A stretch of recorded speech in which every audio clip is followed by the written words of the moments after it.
Welcome back to Demystify Sci, where today we are exploring how to achieve the impossible.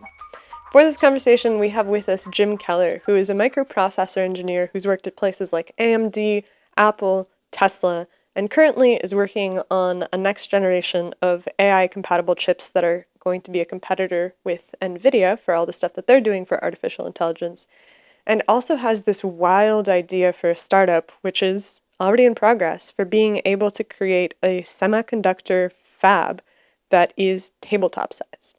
He's also got the idea of being able to 3D print a car for $5,000. And so this is a guy who's worked for his entire life at these enormous organizations that are able to achieve things that across the board people say are not possible. And so we wanted to sit down with him to figure out, what does that actually look like? What are the things that go into making a successful company? What are the pieces of culture that are internal to the company versus the pieces of culture that are internal to the humans within that company? And how do they play together in order to let people achieve what seems on paper absolutely not going to happen? Which is very improbable as a perspective, considering he's actually so cynical about the lifespan of institutions and of these companies. He recognizes there's a cyclic nature to the boom and bust of the production in all of these different organizations. And so he's pulled out these really fascinating trends for what it means for a company to reach that pinnacle and why they can't stay there. And the same thing can be applied to our scientific institutions, our government, and we go into all of this. So it's a really, really refreshing, inspiring perspective that I don't think we've seen on this show so far. And honestly, it's also just really cool to sit down with somebody who has worked on the chips that have been in the technology that I've used my entire life, and to discover that he's thinking about physics and science and human nature and the fractal arc of reality in this way that actually gives him the ability to come up with ideas that other people just seem to not have access to. And so we get into all of that. It's a really good conversation. Hopefully we'll be able to have him back to talk about some other stuff, because he's been in contact with, these titans of the last 50 years. Elon Musk, Steve Jobs, and has a wealth of experience in the world that I think would be really interesting to talk more about. But in the meantime, I want you to consider coming over to our Patreon. So we are a patron-sponsored podcast. We take no ads, we have no commercial sponsors, and we really, really, really want to keep it that way, because that aligns with the way that we see the world functioning. We make something that is useful to people, and the people who like it support us and let us keep doing it. And so if you've watched a couple episodes of the podcast and you enjoy it, then consider coming over to patreon.com/demystifysci and joining us for just a couple dollars a month. A fistful of dollars if you like. Indeed. However many dollars fit into the fistful that you would like to take, happy to accept. You can put different denominations in a fist, it turns out. That is true. And also something else that you can really do is, if you're watching the podcast on YouTube, leave a comment. If you're watching it on Spotify or any of the podcast stores, perhaps rate the podcast. These are all things that help us boost ourselves algorithmically, and they don't cost you anything except for a few minutes of your time. And it helps us get better guests too, which is ultimately going to serve you guys. So do it. All right. Hopefully you will follow through. Hopefully we will see you soon. And for now, enjoy the conversation with Jim Keller. The scientific revolution starts now. Demystify Sci podcast. Let us see in the dark.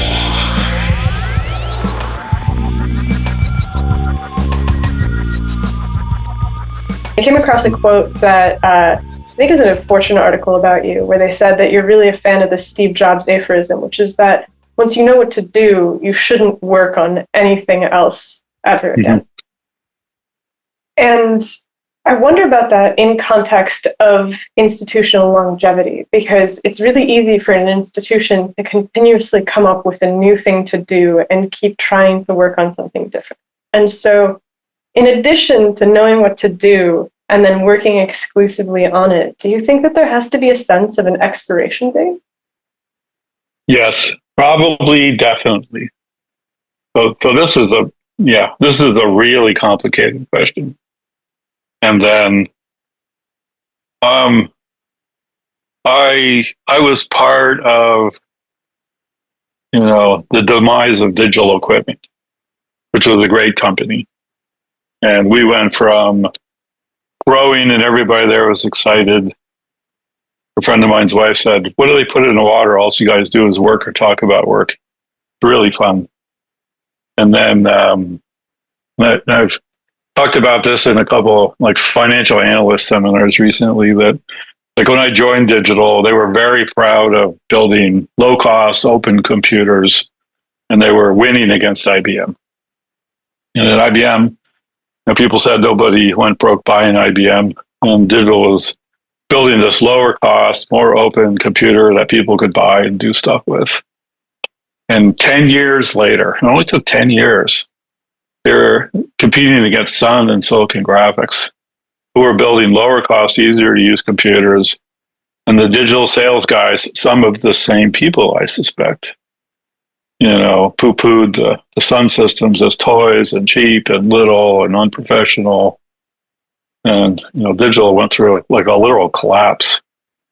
Their best revenue year was on falling sales, rising prices. And then they just lost the market. And it was also, interestingly enough, we were going bankrupt at the same time we were building the world's fastest computers. We were building a new generation of product that was demonstrably better than anything we'd ever made, better than Sun by a lot, and went bankrupt at the same time. And so that seems impossible on some level. Yeah, it's a miracle. But there was all kinds of things. So you have to, I tell people sometimes ask me like, how do you manage a team and how do you do something? And people simultaneously, let's say, underthink it and underdo it. Like people will read one management book. A frequent question I get is, which book should I read? Because I say I read lots of books. I mostly say all of them. And and I've been trolling some of my internet friends by releasing lists of 5 books, but they're relatively randomly arranged. A book on management, a book on science fiction, a book on, I really like Byron Katie's book, Loving What Is. But now as a book on management, that's not obvious, but it's a great book on management. Same with the 5 Love Languages, which is I think a marital book. But it's complicated. You need lots of different frameworks to figure things out. So digital equipment is a great example of that. The company could literally revert almost everything that made it successful, then go bankrupt while building a great new product. And mostly everything that made it successful. Yeah. So we were building alpha computers, which had 64-bit addressing, and it was one of the better ones of the early 64-bit computers. And one of its charms was we could address very large memories for some server applications. That was important. But the memory group at Digital had been making lots of money for years, and they'd been raising prices. They literally created an industry around Digital making plug-in memories that were cheaper when company EMC became very large and successful. So as Digital brought Alpha to market, the memory guys were raising memory prices, and we didn't sell any memory. So one of the virtues of the computer was addressing more memory, and memory prices were so high that our customers were buying memory from a competitor. Like in the world of like, how dumb could it be?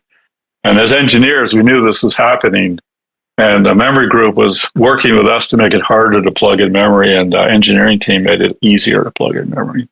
And there was just no intermediary that could be like, hey, we're working against each other? Well, so this is where you get, so Ken Olsen was the founder, and he was still there, mostly, although he was replaced with Bob Palmer.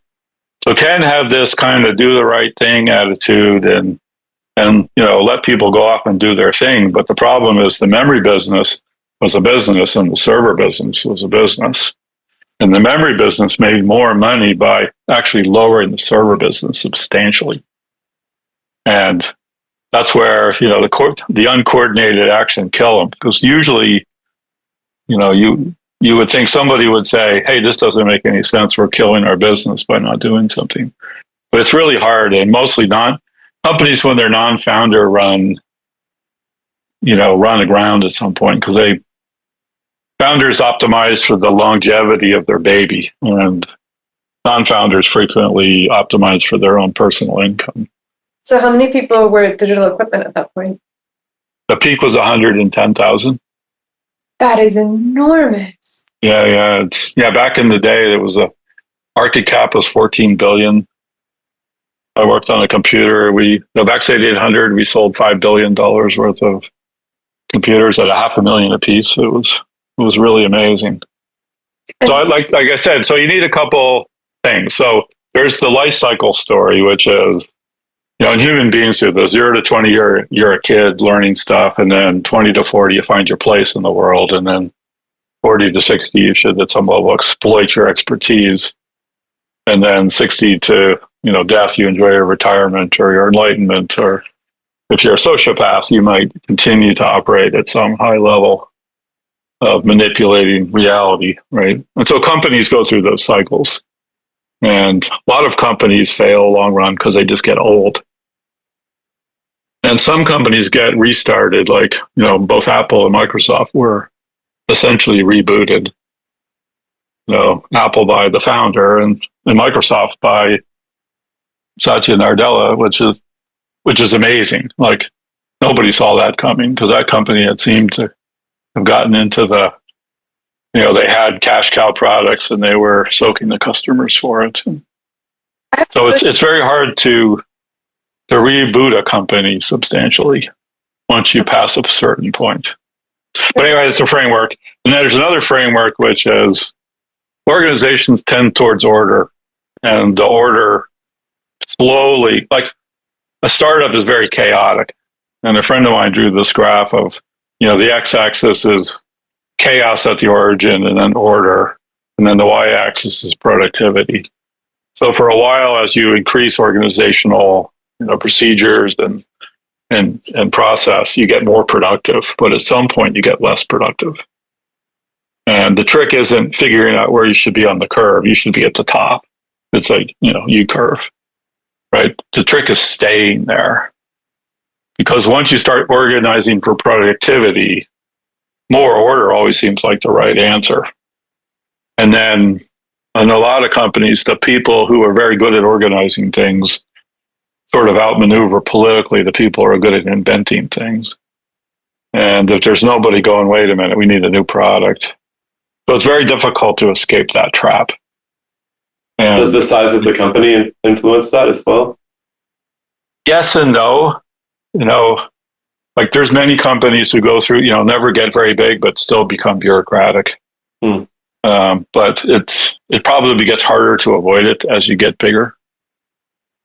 Like, a lot of the big tech companies that we think are, great are famously bureaucratic, like Google and Facebook. And then there's some companies that are famously not, like Amazon's run as a whole bunch of small silos that, compete with each other. I'm not sure what the current lay of the land is at Microsoft. Apple under Steve Jobs was mostly small teams, and he didn't trust big teams. But since he passed away, the company has become unbelievably large and successful, and all the teams are huge. What was the secret to these reboots that actually worked out? So Steve Jobs was he had a very strong belief in product. So I had a friend who worked for him at the time, and he said, we have 10 business groups, and they're all losing money. The company's losing money, but on paper, all the groups are making money. And that's because they were doing transfer cost, bureaucratic shenanigans. Like, I'll make something for you and sell it to you, so I have a profit, but then you sell it to somebody, so it was just a mess. And there's too many competing products. And if you have product A and product B, the marketing guy will say, make product between them, and you'll have a better product line and better coverage. So Steve Jobs, he canceled apparently all the business units. He canceled the products. He fired most of the managers. And he created this famous 2x2 matrix, which was consumer, pro, mobile, desktop. and said, we're going to make 4 products.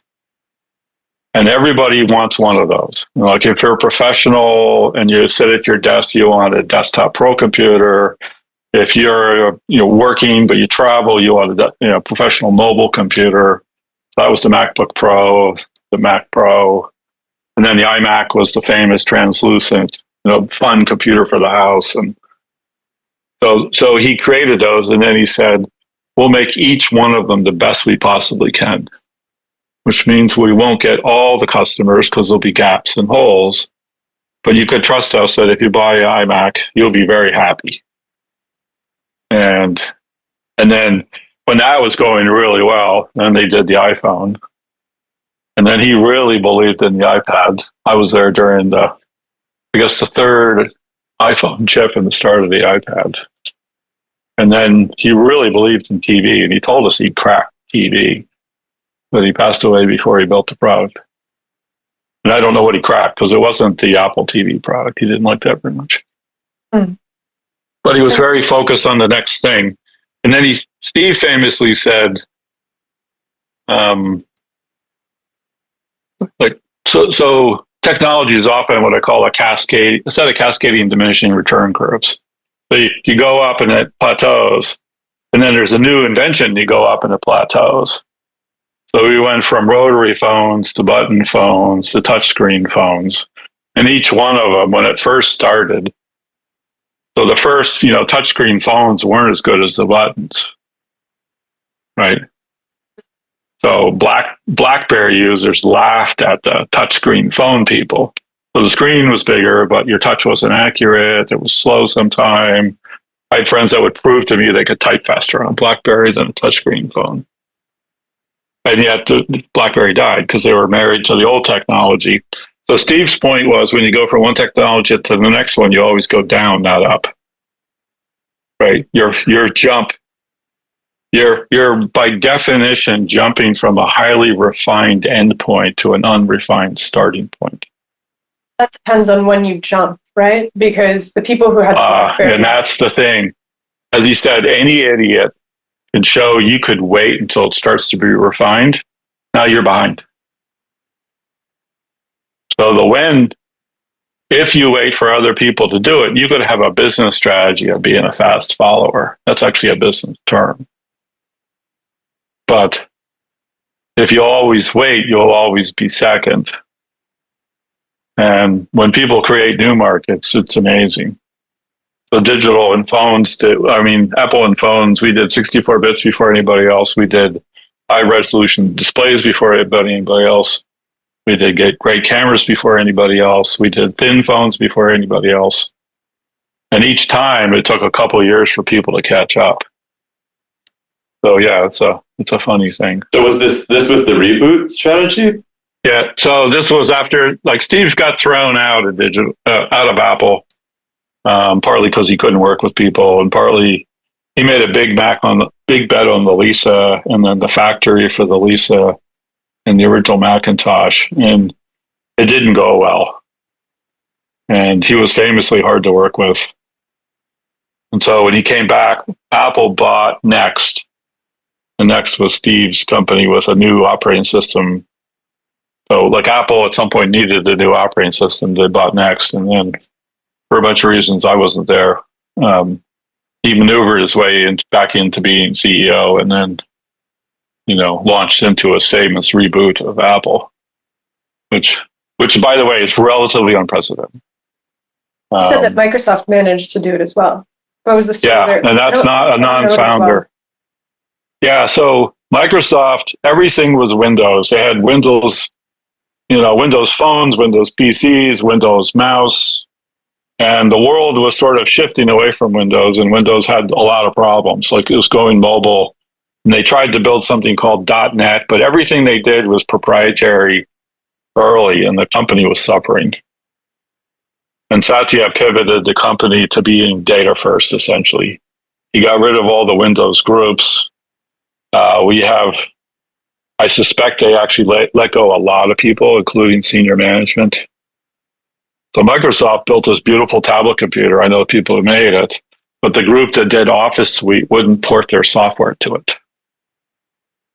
right? And nobody could tell them to port. Like they ran a business and they said, it doesn't make any business sense for us to port the software. But So just because under Satya, that all changed.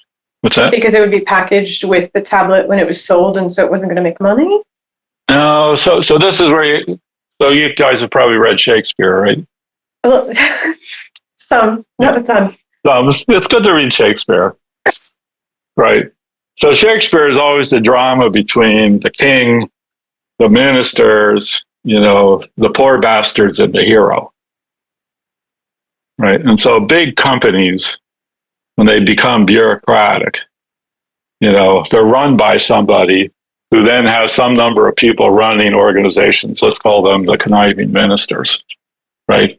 And they are, let's say, vying for favor from the king and benefits by mostly messing with each other. And the king isn't king because he's stronger than all of them. He's stronger because he plays them against each other. And they play against each other. But at some point, there's, let's say, a real problem. Like Windows is going down or the Macintosh is broken. And then the drama is how does it play out? Because the king can't trust the hero because the hero will replace him. The poor bastards are all rooting for that. And the ministers are trying to get the hero on their side because then they can win. And it's very difficult in a lot of companies for anybody to, unless there's a really strong founder and a really strong culture. I mean, the picture that you're painting makes it seem almost miraculous that anything gets done. Oh yeah, that's actually true. So now I read this funny. Here's a funny line. So there was a study about the differential growth between China and Vietnam. This is 25 years ago. And they basically said there was a 10% difference in corruption between the two countries. I forget the exact numbers. And as a result, China was growing at 10% year over year and Vietnam was growing at 0. And the corruption number was big, like 50%. Which was what more corrupt? What's that? Which one was Vietnam. more corrupt? Vietnam. According to the study, I don't know if that, it's true. But, people look at spectacular growth and think, wow, that's amazing. Like they must be all working really hard and doing really good things. But it could be they're producing 4%, real benefit year over year, but compound growth of 4% actually over, 10 years is a lot. Right. And then in our big economy today with all the companies, like there's lots of strategies. So new technologies are mostly exploited by new companies. Like when Google was growing fast, some big companies had search engines, but they were all terrible. And Google grew, and for a long time, they professed, they do no evil, and everything was the good of humanity. But the way they made money is serving ads, and then what happens is they get really good at it, and the more ads they serve, the more money they make, and the more they get you to look at them, the better. And then they go back to the people who want to pay for ads, and they say we can manipulate the results to give you better responses, and now you have their company mission, which is to make all the data available to everybody, but their business says we're going to make a lot of money. Their advertisers, would like, differential benefits, and the consumers have options, right? So that's a complicated thing. And then you could cast that as a Shakespeare play and assign the villains and heroes as you want. But it's really complicated. And this happens all the time. Like every company goes through these cycles. Do you have any insight into the day that Google dropped its "Do No Evil" slogan? Yeah, it's long after that was true. So then there's cognitive. Well, the companies go through this cognitive dissonance phase. They have a corporate vision about who they are and what they want to be, and then they have a bottom line to attend to, and then the business practices that accomplish that. And then I'm sure some engineers said, hey, we can't do X, Y, and Z because of our vision. And it was like, yeah, well, we haven't been doing that for years. And it's complicated. Most people at Google want to do the right thing, and most businesses want to be let's say as moral as they can be. And then the market kind of does this interesting thing, which is as companies become monopolies and start like squeezing their customers, essentially, it's easy to cut your R&D and spend more on sales and make more money. But then there's a competitive thing. Like the U.S. car industry, there was the big three, and they were all playing the same game and gaming each other. And when Toyota showed up, they laughed. It was a shitty little car, and Toyota made a better and better car. And all of a sudden, they're on the back foot, trying to catch up with Toyota. Like, who saw that happen? They actually several of them went bankrupt. And then the government bailed them out because there's, like the layers of complexity are so high. It's amazing. Like whole food chains depending on that at some point. Yeah. There's the politicians and the unions and the jobs and the states and the distributed manufacturers, but they all are going through these cycles of their internal growth, of technology cycles, of competitive cycles. Yeah, it's quite amazing. Hey folks, quick interruption. I really need you to come over and check out our Patreon page. You can give as little as a couple dollars a month, or you can give us a fistful of dollars. But the point is, this program is entirely supported by people like you who are enjoying this program. We don't have any sponsors, we don't have any ads, and we want to keep it that way. So please consider coming over and checking out how you can just give the tiniest amount to support this project into the future. Thank you. I'll see you there.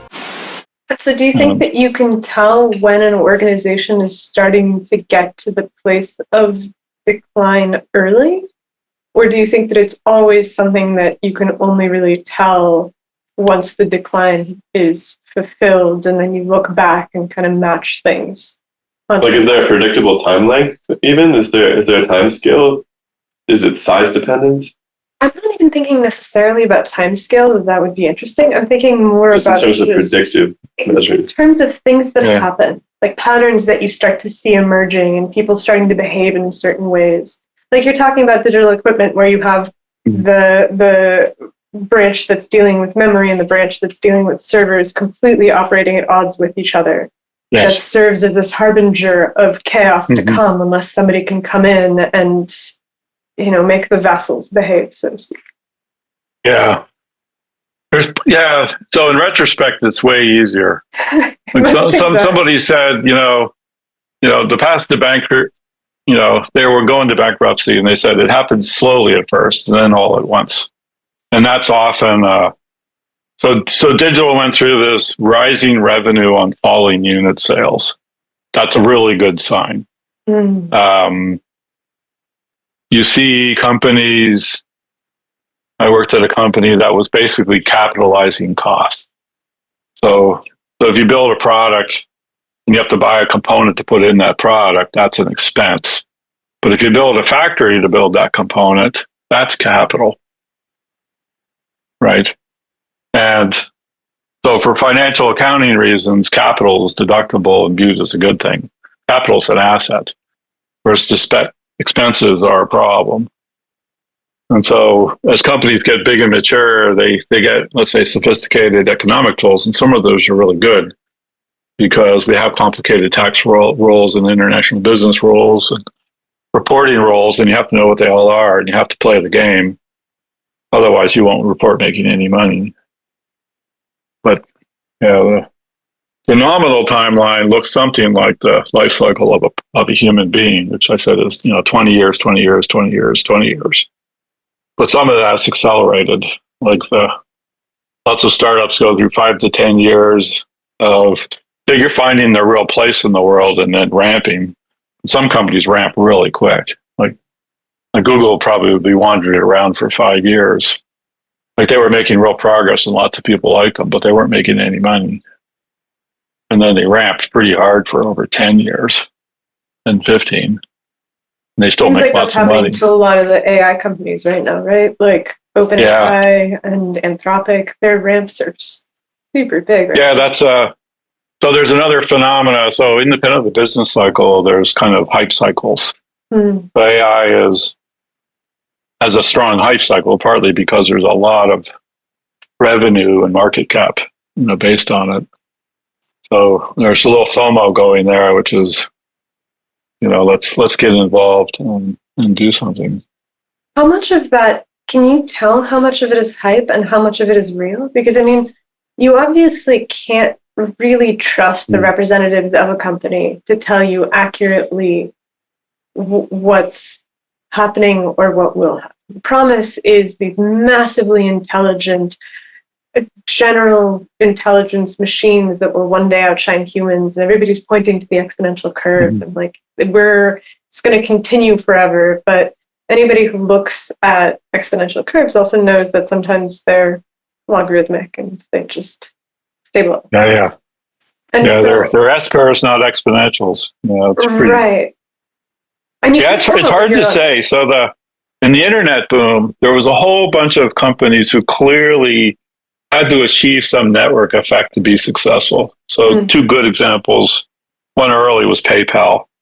So they were paying their customers to recommend them to other people. So they spent hundreds of millions of dollars in customer acquisition with actually no plan to make any money. But they got big enough and they started to make money. And then there was other companies who said, hey, we're going to do the same thing, Webband, and there was a pet company that was doing online stuff. So they spent billions of dollars in customer acquisition and then didn't keep any of them and just burned the money and all.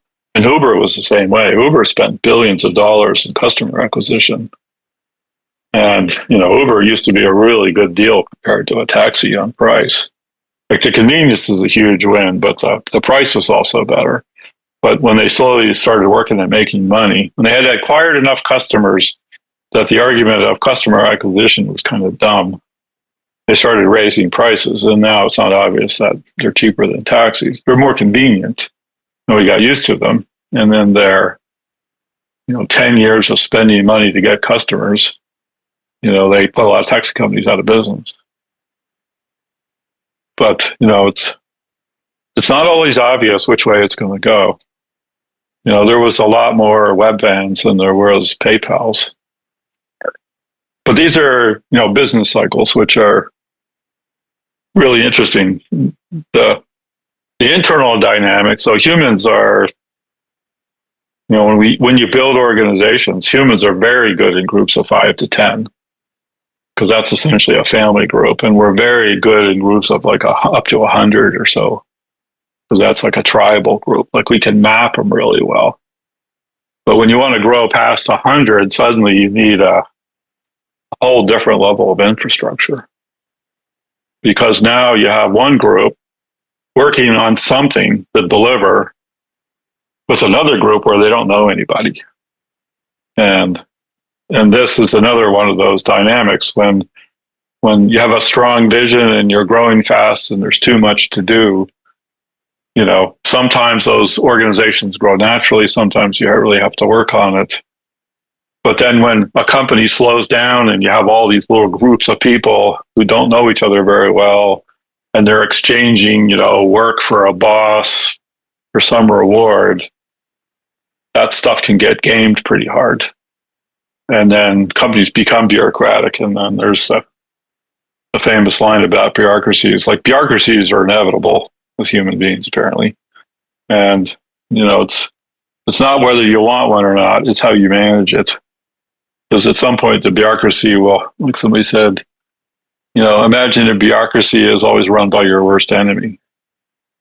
And for a lot of companies, that's actually what ultimately does them in. So you have business cycle dynamics, which is really interesting, and then you have this organizational dynamic, and that's been studied pretty widely. Like there's one line which is 20% of the people do 80% of the work, which is fairly common. And then there's another one, which is the output of an organization is the square root of the number of people, which has been studied, and there's data behind that.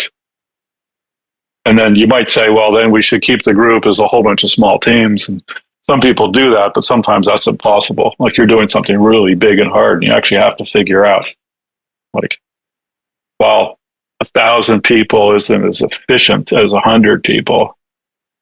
you can get a lot more done with 1,000 people than 100.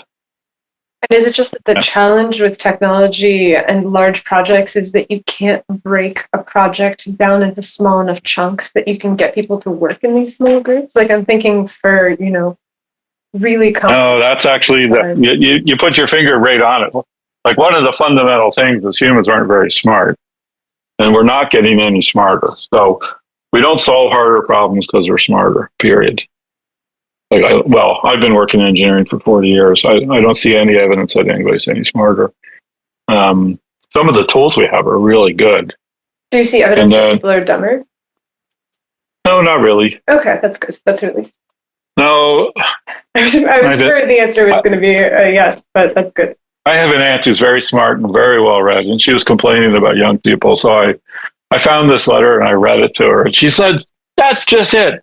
People don't read enough anymore. They don't write. They don't do this. They don't do that." And I said, that was written by Ben Franklin.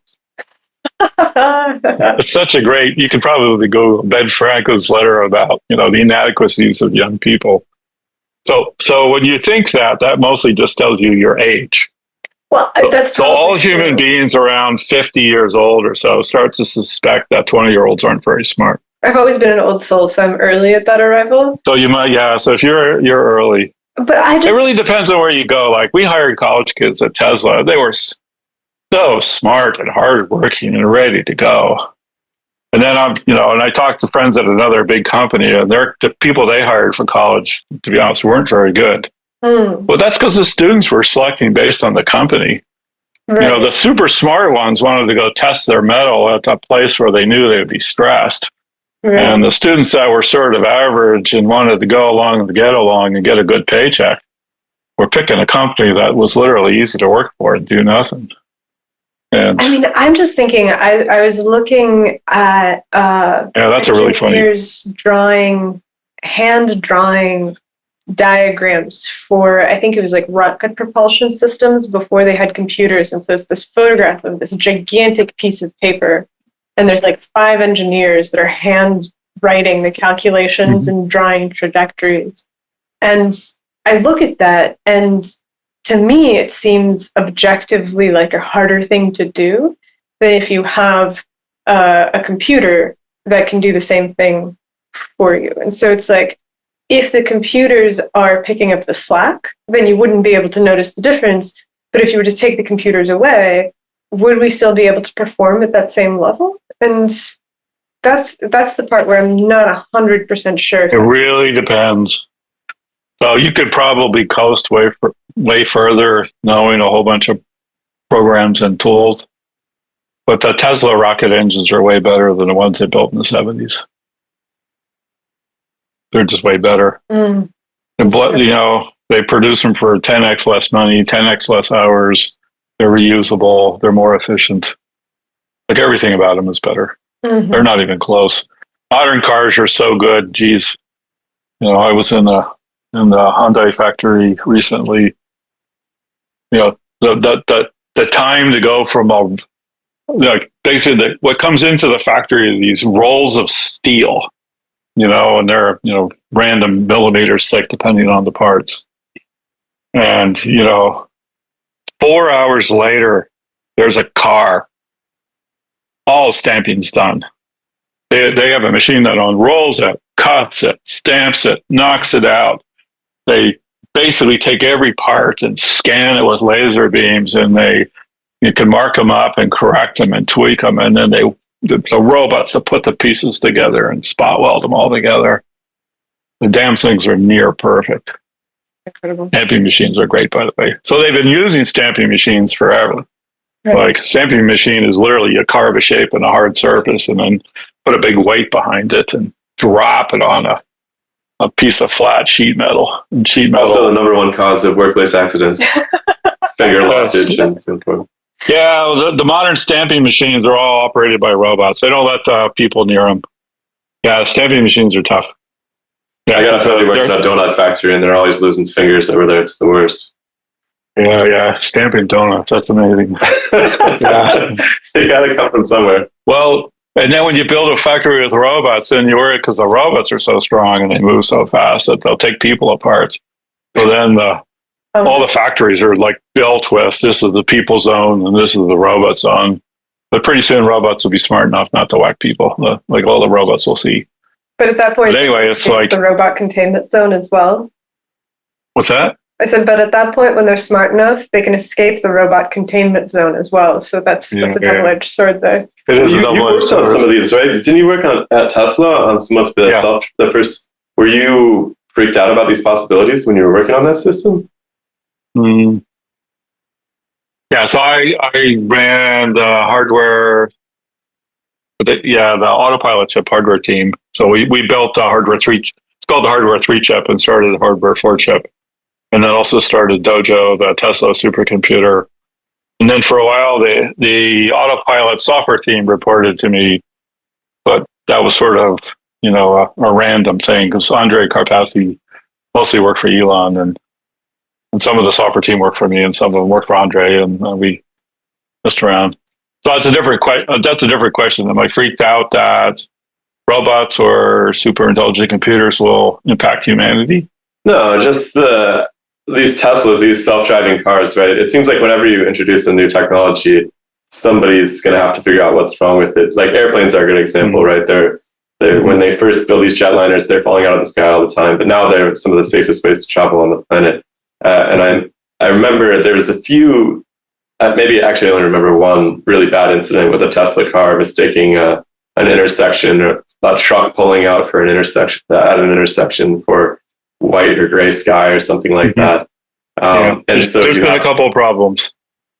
No, we reviewed all the fatals and many of the serious accidents every week, literally. Okay, so you're familiar with the trolley problem, I presume. Yeah, which is you have a switch, and then on one track there's one person tied to the tracks. On the other side, there's 5 people tied to the tracks. So you pull the switch. Yeah. So Elon deeply believed you pull the switch, right? Kill less people. So he said this publicly. We're going to make cars safer. The only way to do that is autonomous driving and really good, autonomous driving software and computers. But as it develops, some people will die because of defects in that software, but less people will die, I think. And then he also backed up that commitment by making Tesla had some of the best crash analysis software in the world.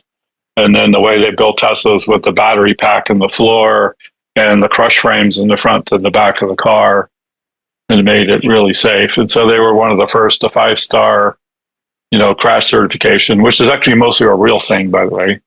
Like some certifications I'm skeptical of, but the crash safety people are really good.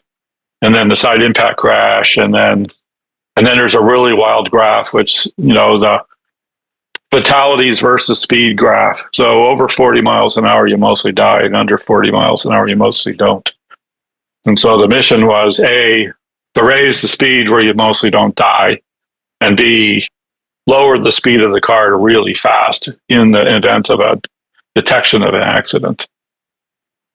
Right. All of these seem like. Oh, go ahead. So was it daunting building a safety product? Yes, definitely. Did we analyze it a lot and worry about it? Oh yeah.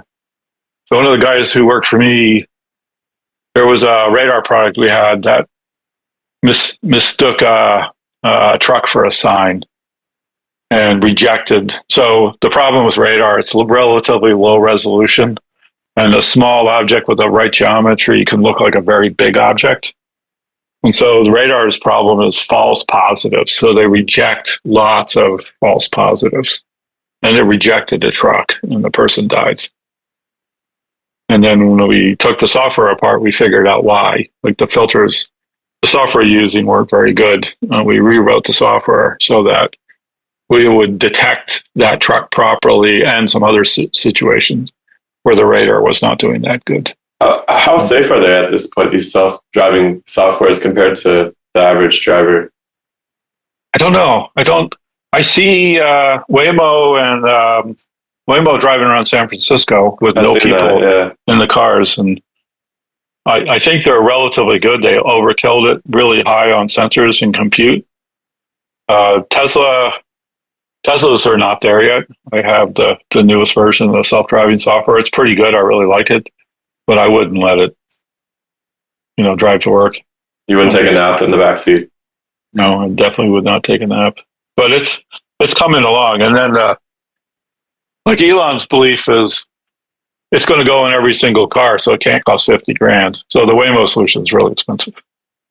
It has many, many sensors and lots of computers, and Looks like a fighter jet or something. It's got so much it's gear pretty on it. weird. But is it possible that the cost of processors is going to go down to the degree that the Waymo system isn't $50,000 anymore in like 10 years? Yeah, 10 years maybe. But Yeah, so there's like two schools. So this is again one of those, technology trends.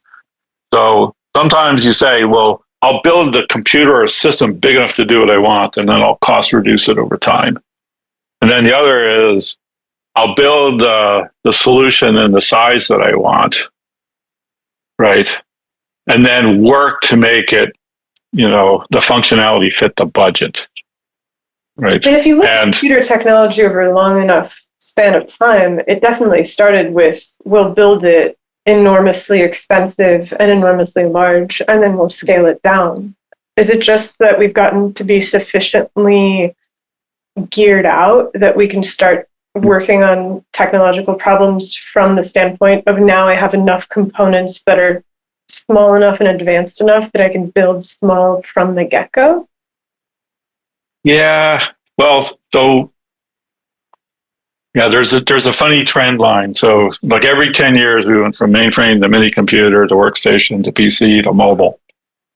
So that was, every 10 years is about 100 times more computing. So on the transistors per year, about 10x every 5 years. It's a pretty solid graph. And then what happened is like a PC wasn't 100 times faster than a mini computer. It was more like 10 times faster. It traded some of the transistor, performance for just having less of them in a different form factor. So if you look at the trend of how many transistors you have versus how many transistors were in the new cheaper product, like the transistor count grew faster than. So the budget was slowly going down, which modulated the transistor improvement. The problem is AI. The AI you really want is like 1,000,000 times more than we have. In terms of just self-driving or just in general? What's that? In terms of self-driving technology or just in general? Yeah, for a lot of things. Okay. Like if you look at the operations in a phone chip, like phone chips are $20. Right. And, NVIDIA's new GPU is 25,000. Right. And some of that's markup because of, their market position. And some of it's a lot of transistors and a lot of heat and performance. So AI was an interesting step function. Like when you went from workstations to PCs to mobile, like the first PCs were obviously inadequate compared to workstations. But the transistor count quickly, sped them up. And then the original phones were inadequate compared to PCs. But so then there's two funny things there. One is whenever you start with a big software on a big computer, the software never gets simpler. So when they went from workstation software to PC software to mobile software, each time they were rewritten. Like PC software was written from scratch. It borrowed very little from workstation era software. Right now, at some point, the PC got fast enough to run workstation software, but there was an evolutionary bottleneck that caused a big rewrite. And then same thing happened with mobile devices. Like the original mobile operating systems were very lean compared to PC operating systems. So it caused a really big cleanup. So the problem with the Waymo approach is once they write all that software with all those computers and everything, the odds of them, making it 10x simpler by rewriting it is kind of low. They're sort of stuck at a higher cost basis. So I'm a little skeptical of the build it big enough to do the job and make it cheap later, or hope that happens. Did you say that NVIDIA chip was $25,000? Yeah. who are the customers for that? Microsoft and Google and Bank of America and lots of people. What are they implementing it in? I think. Just in their own software enterprise, like in their own computation back at home base? Oh, yeah. Right now, like all the big tech companies are in an arm race, and they're all calling NVIDIA to get allocation for their new best. So they currently have the best processors by, like functionality and, obvious proof points. Like NVIDIA is slowly becoming the IBM of the AI era, I think. And we'll see how that goes. Like, is it generally? I run an AI tech company, so I have opinions about it. But I want to hear about that too. But is that generally the case that the first frontline technology is bought by these enormous corporations, or like you mentioned at the beginning, Digital you said was selling a $500,000 computer, and I'm thinking, who's buying that? Yeah, like a lot of people. So when Digital started, they made logic boards. So they made little boards this big with transistors on them. And they had products called like AND gate and OR gate, and then they worked themselves up to making, I forget the original number, but they were making computers in the 1 to 10,000 zone that were slower than IBM's, but 10 times cheaper, and people loved them. And then they built the 1144, which is probably 10 to 50,000, and then the 1170, which is a little more expensive, and then the VAX 8800 or the VAX 780 was a 1 million instruction per second computer. It sold for like $100,000 to $200,000, and they sold, for the time, a lot of them. And then the VAX 8800 was faster, and the cheapest one was over like 150,000, and the high end was $500,000-$600,000. And they sold them to banks, businesses, all kinds of people. Was the military a customer as well? Yeah. The military bought them. It was all over the place. But at the time, the high-end VAX computer for $500,000 was a great deal compared to the IBM solutions. And they were selling a lot of them. But then they were planning like a computer after that was even more expensive. And so this is another anomaly that happens is if you look like the high-end technology trends that you'll see in like Forbes or Business Review or something shows this falling price of computer. But generally speaking, in each kind of epoch of computing, the leaders slowly get more expensive. Like Sun started, $3,000 workstation, and when they went out of business, they were selling $100,000 servers. So there's a funny thing, it's sort of like the Ford Mustang. When the Ford Mustang came out and was 65, it was this beautiful little sports car. By 72, it was this bloated, because everybody's idea made it a little bit bigger. We'll just put a little bit bigger engine, a little bit bigger tire. We'll make the back seats a little bigger. We'll make it a little wider, so elbow room. But they killed what they loved about it, and that's a very common phenomenon. So human beings are phenomenally good at this kind of stuff. It's so interesting though, because on some level, from the consumer's standpoint, the 65 Mustang might have been a perfect car. Yes. It didn't need anything else. And you could still be selling 65 Mustangs today, and they would be going like hotcakes because they have the aesthetics, the vibes, the feel, whatever. And so it seems like the process of technological development in this market system works directly against the person who just wants a thing that looks like the sweet spot that got hit. Because I'm like, is the iPhone 15 significantly better than the iPhone 6? Or no. Right? And because Shiloh is still. But so that's the diminishing return curves, and then people. So the designers, the marketing people are all looking for something different because they, somewhere in their pointy little heads are like, if we just keep making 65 Mustangs, people will maintain them and nobody will buy a new one. But if there's a new thing you have to have, so why do you buy a car, especially a sports car? It's partly for fun, partly for transportation, partly for status, partly for new, partly you got bored, partly, who knows? It's a complicated thing. So, yeah, and this is where I mean, like people like underanalyze everything. So we just described, at least a dozen frameworks, right? And so to solve 12 equations with 12 unknowns, you need 12 equations. Like you can't cherry pick a point and then get anywhere. So if you want to make new technology, it's good to be aware of all these different phenomena, and then you have to think about it, but you can't also overthink it and be overconstrained by the whole thing. Okay, so but yeah, I would have loved to have much improved. Now, some of the Mustang growth was because they started rolling in new crash standards, which the old Mustang couldn't do, and then there was all kinds of wild emission stuff with which they tried to build emissions in the cars before they had the computer controls and sensors to do it. So nowadays, you could make a Mustang that big that's way safer because we have the crash software, and very efficient and relatively, low on emissions because we have the sensors and the computer control systems and the high pressure pumps to do fuel injection properly. Like today we solve those problems with high end technology. Like modern computer controlled motors are amazing. What's that? But like Ford's not making. That's the thing that's really strange to me is that. Oh yeah. So then the question is, why don't they go back and make the great car with all the technology they have?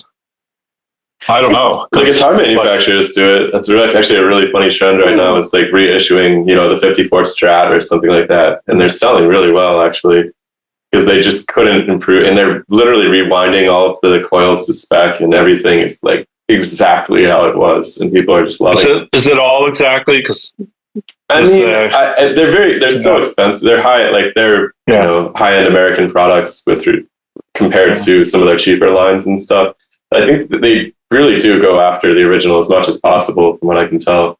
And so it's an interesting strategy. I think the problem is the safety standards on those old Mustangs are just like, if you've ever driven an old 60s, 70s car, they're like, the suspension's horrible. They have no pickup compared to what you're used to. They're just not actually good cars is the problem. But you could make a car that looked and felt like the old Mustang that actually was safe. But it would be the opposite of like a reissued fender.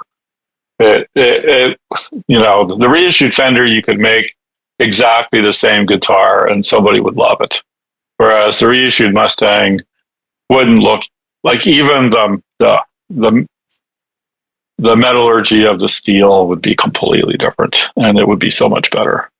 And this is something that's really interesting to me because I'm like, okay, so Ford, for whatever reason, doesn't reissue the 65 Mustang. Like, that's perplexing. But there are people that, maybe smaller car manufacturers, that would be happy to reissue a 65 Mustang with all of the updates, but they can't because of intellectual property. Like, Ford in perpetuity owns the... No, they don't. It's mostly...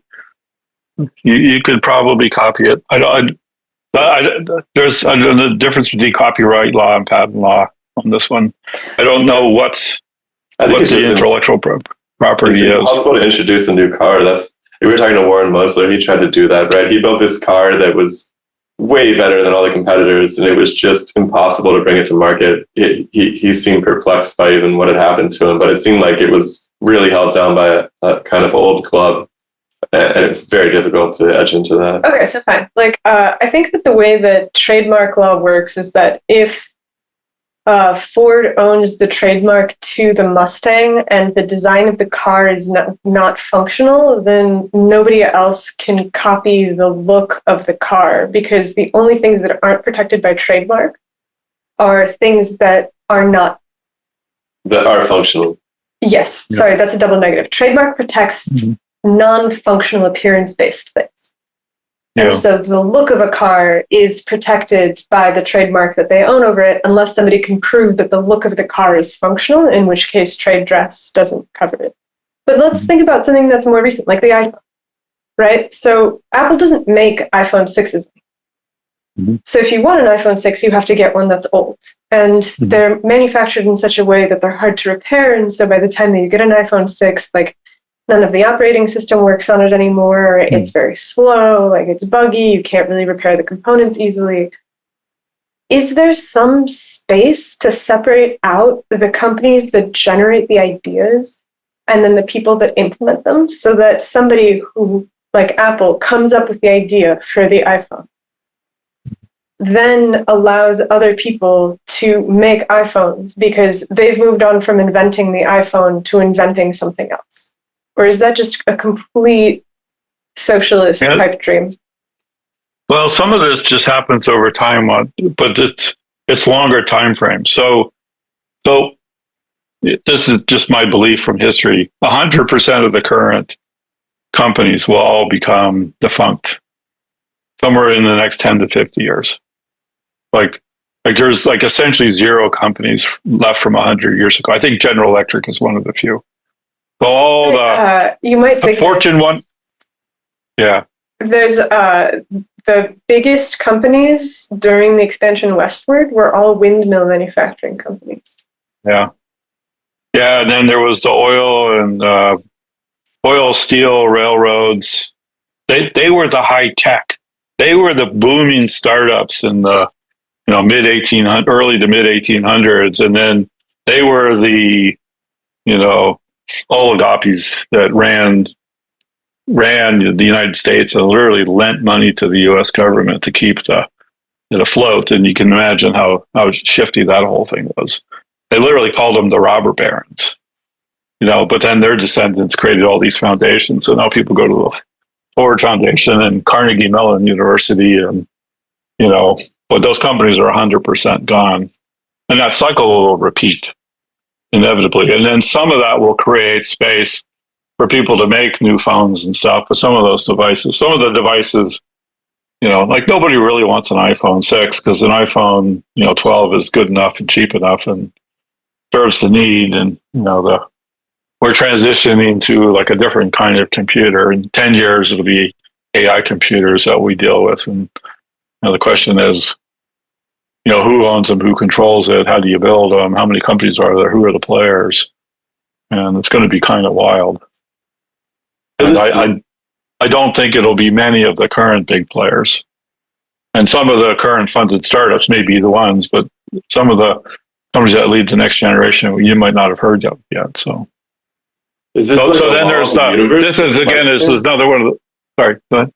I'm just curious if you think this is a fixed law of the universe, the lifespan of these companies, because it seems like bureaucracies can survive for a very long time. I know there's some Chinese bureaucracies that lasted almost 1,000 years. I think it was the Zhao dynasty.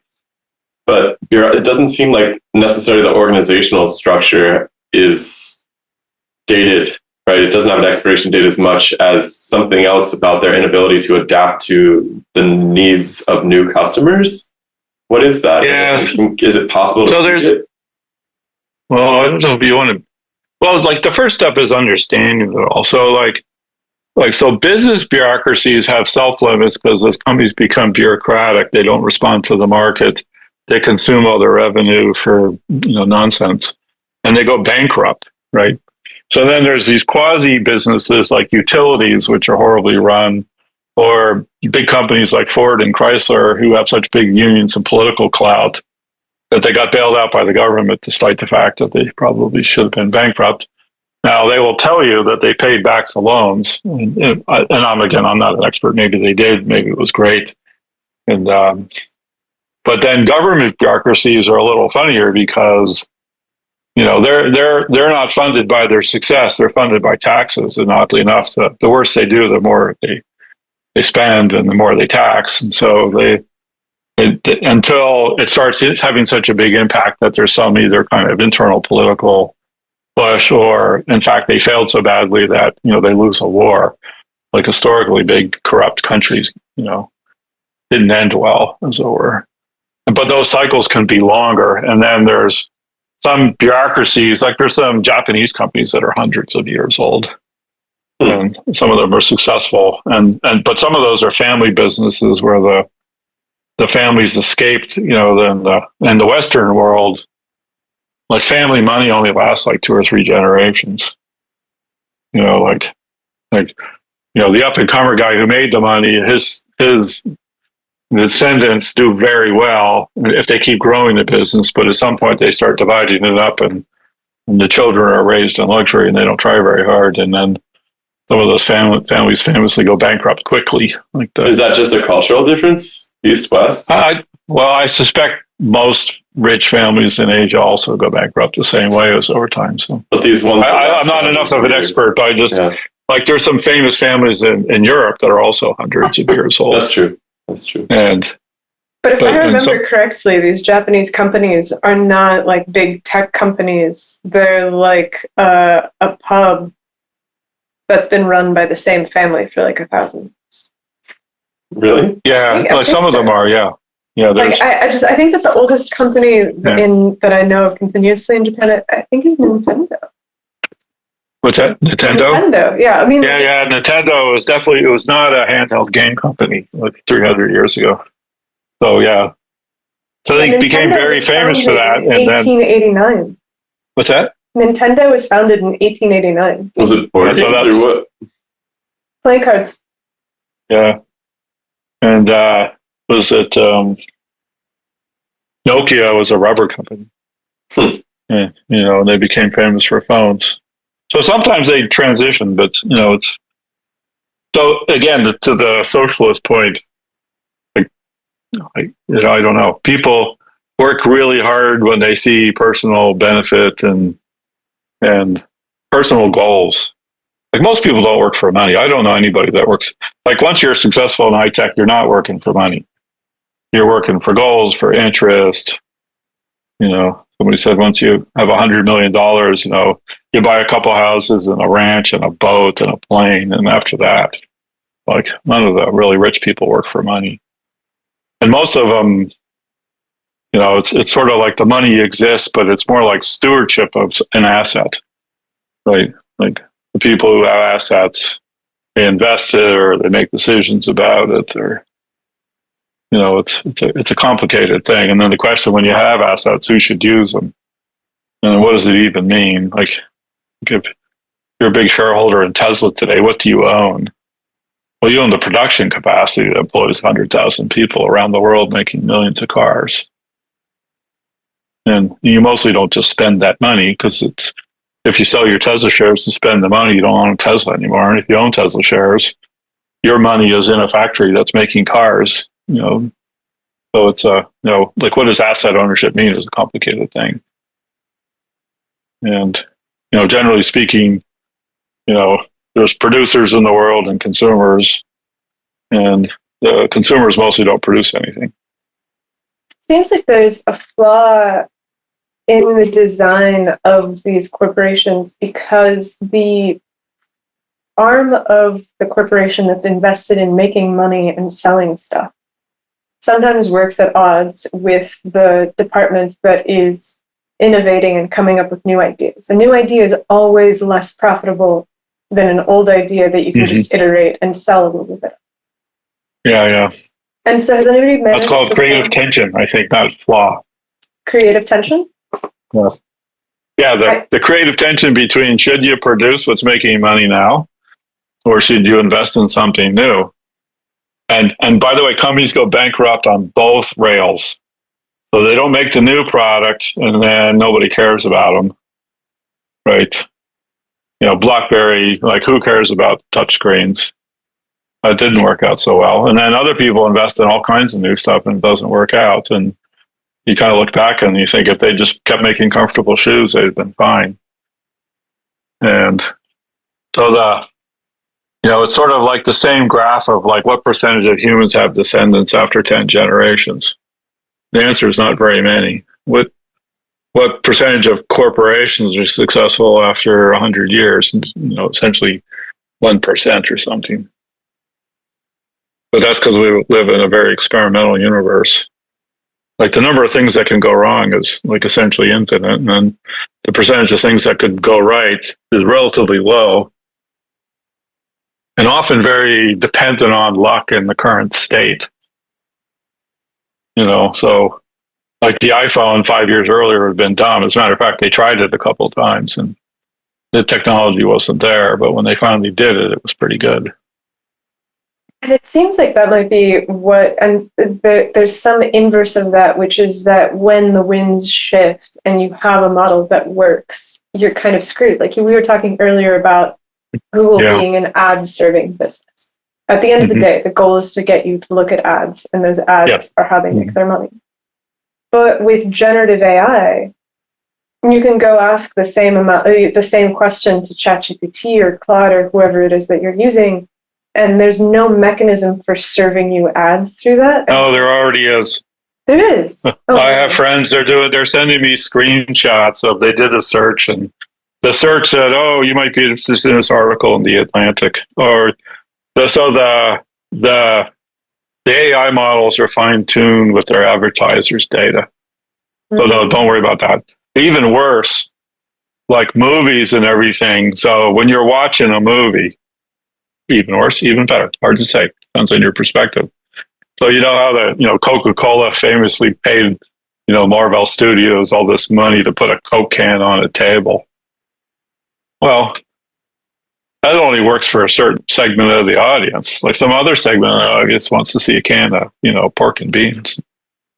So all the AI generated video will game the environment to affect your perceptions. Also, like we'll be watching different movies, essentially. Yeah. Everybody will be watching different movies. Tailored to my interests. Mine will have all those Fender reissue guitars. Well, tailored some combination of your interest and what somebody wants you to think. Oh, it's really interesting because I'm trying to think of like Iron Man having a can of pork and beans on his table instead of having a can of Coca-Cola, and there's just something so strange about that. But I suppose, yeah, there's a 7.4% target market that would have loved that pork and beans. Like you can't be Coca-Cola, like biased. You have to be open to pork and beans experience. It's going to be really okay. But so. Oh, go ahead. I have like an overarching question about where this is all going. Yeah, I'm curious about the lifespan feature. How much fallout is there in the death of a company, like in the bankruptcy phase? Is that devastating beyond just the people who are working there?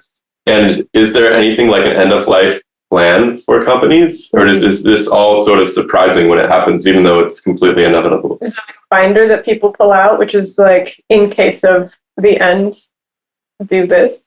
Yeah. For most companies, well, like I said, the truism is they went bankrupt slowly at first, but then all at once, and lots of times people are very surprised.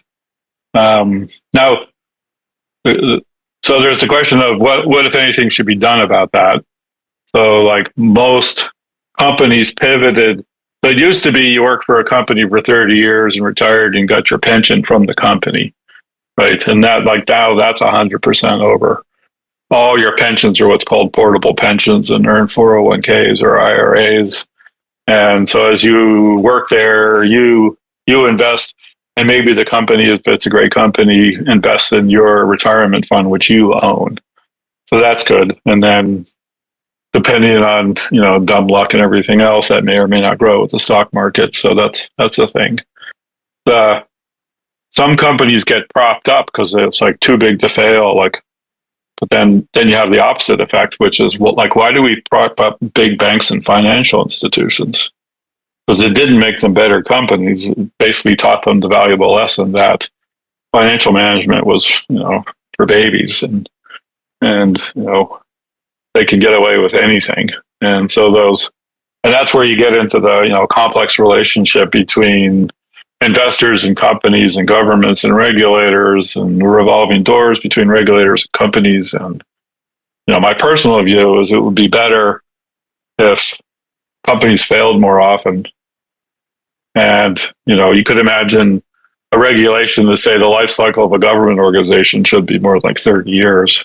Because then you could go through a 10-year growth phase and a 20-year, productivity phase, and then get shut down before bureaucracy takes over 100% of your output. Because, to your question, is like, if you just said, what percentage of our output is wasted on our bureaucracy? And it slowly grows. And at 100 years, for most companies, it's over 100%. So the bureaucracy tax is, at minimum 1% a year. And at certain phases, it goes up faster, and then occasionally gets reset. Like Microsoft was clearly, reinvented for a whole bunch of reasons. Apple was clearly reinvented. Is that reset possible with a government or with an academic institution? Or because these are the real big bureaucracies today, as far as I can tell. Yeah. So universities used to be reset all the time because they were funded by their endowments, their patrons, and their students. But now they're funded by the government. So they're, they've been detached from the market signal at some level. Now, some universities, I have a couple of friends who've been teaching for a long time, and they get cuts every year to the professors. And while the bureaucracy continues to grow, so their budgets used to be 10% bureaucracy, 10% facilities, and 80% professor salaries. And now it's like 40% bureaucracy and 30% facilities and 20% professor overhead. And, it's amazing. They take half those grants, right? Half those government grants that Yeah. You say goodbye I have a friend that says for this kind of grant, they get 50%. This kind of grant, they get 60%. And then it's amazing. Is there any hope there? I mean, can you imagine a reset that's possible in such? Oh, there's a whole bunch of people trying to invent something outside the current university structure. Alternative institutions. Yeah. So, Which but they can't really have an alternative government, though. Yeah. Well, governments have gone through really big resets. The United States government has gone through several major resets. Like the Civil War? Oh, so you guys are too young. So I have a friend who's very worried about the current government situation. So when I was a kid, they were taking young men at essentially gunpoint and sending them to Vietnam to kill people for, no good reason. And then the National Guard shot students on campus. And then the police department beat up protesters at the Democratic National Convention on television. Like, these things happen. And the Democratic Party lost brutally for multiple elections until Bill Clinton basically reinvented the Democratic Party. A really big reset. Like, it happened. But then they became bureaucratic just the way, the modern parties are basically in the same boat they were. And the Reagan Revolution was somewhat real. Nixon got taken out for a bunch of complicated reasons, and Ford was a loser. And, it was quite the turnover in the 60s and 70s. And then, so it's like things have to get bad enough, and then the pendulum swings. Yeah. Yeah, and there's lots of people who study like the 20-year cycles and 60 and 80 and 100 and 200. So we're clearly going through one of those cycles. Like it's hard to believe who's running for president now. The year without an election. Yeah. Something that's probably what people will say, and then people will look back and go, "Well, how did they let that happen?" But when I was a kid, they taught us about yellow journalism and the robber barons and the Great Depression. And, we went through multiple cycles, literally since 1850, that I was taught in detail about. And, we're in another one of those cycles, which will be in the history books. And there'll be, the great deficit and the great election, something or other. Who knows what they'll call it. And, these cycles keep happening. So the big difference, and this took me a while.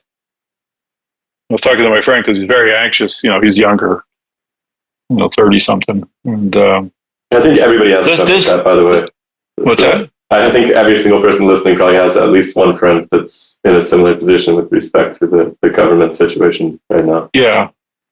So it took me a while. When I was going through that and watching television, I was a young person, but there was a threat that I could be sent to Vietnam, and my parents were anti-war protesters, and there was literally, and they were also civil rights activists, which is wild because my father was a Reagan Republican, but it was a moral statement, not a left-wing statement. And he had friends that literally got beat by police in Philadelphia. So, there was a real threat, and we didn't know how it was going to go. Like we sat around the kitchen table and my parents would pray that we would live through this. Like that was my childhood. But we did. Now it could be now I have a, well, you can live through almost anything attitude, which would be wrong. Because, that was pretty threatening. And, it was, there was like when we were kids, we used to train for atomic fallout by hiding under the desks. I was 6 years old. And we were, ever seen a 6-year-old desk? The top of the desk is about this big, and we would get underneath it to protect us from fallout, which we had no idea what that was. But there was air raid sirens, and you'd all run in the classroom and hide under these little tiny desks. And, it was fairly daunting. But people have lived through so many hard things. Like my mom will tell me stories of the arc of our family in the Soviet Union. Mm-hmm. And it's just insane, right? Like Russian Jews in 1920 that are running from the Red Army, that are, oh man. And then like her entire branch of the family left St. Petersburg and they went into exile in Siberia. And then they ended up joining one of these communes, and the communes, they took all your passports so you could never leave.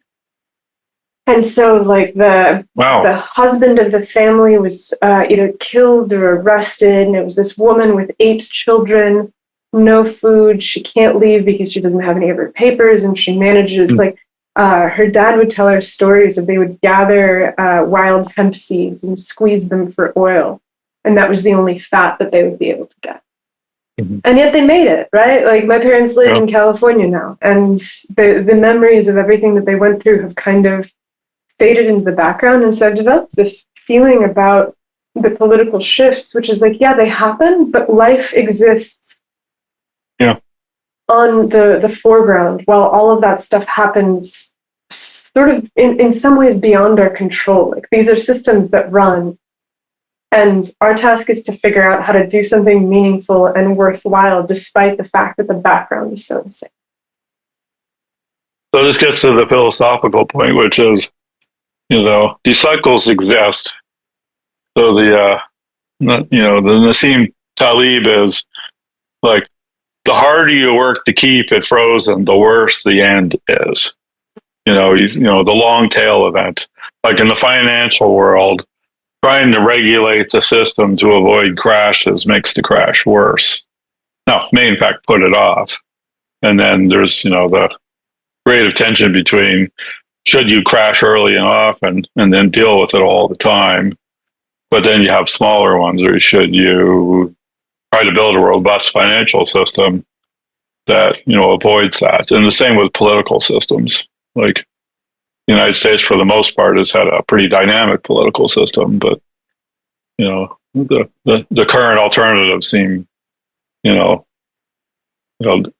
a funny phenomena like in a negotiation between multiple parties with a stake in the outcome, you compromise towards the middle. But in bubbles of like-minded people, it tends to, let's say, negotiate towards the edges. Mm-hmm. I'm the most virtuous. No, I'm the most virtuous. No, and so that's an interesting dynamic, which also plays out organizationally. Like when there's a proper negotiation of the parties, something interesting happens. But when there's autocratic ruler who makes stupid decisions, or like I described this business group, they were making so much money, nobody wanted to call them on it, but their decisions were actually killing the company as a whole.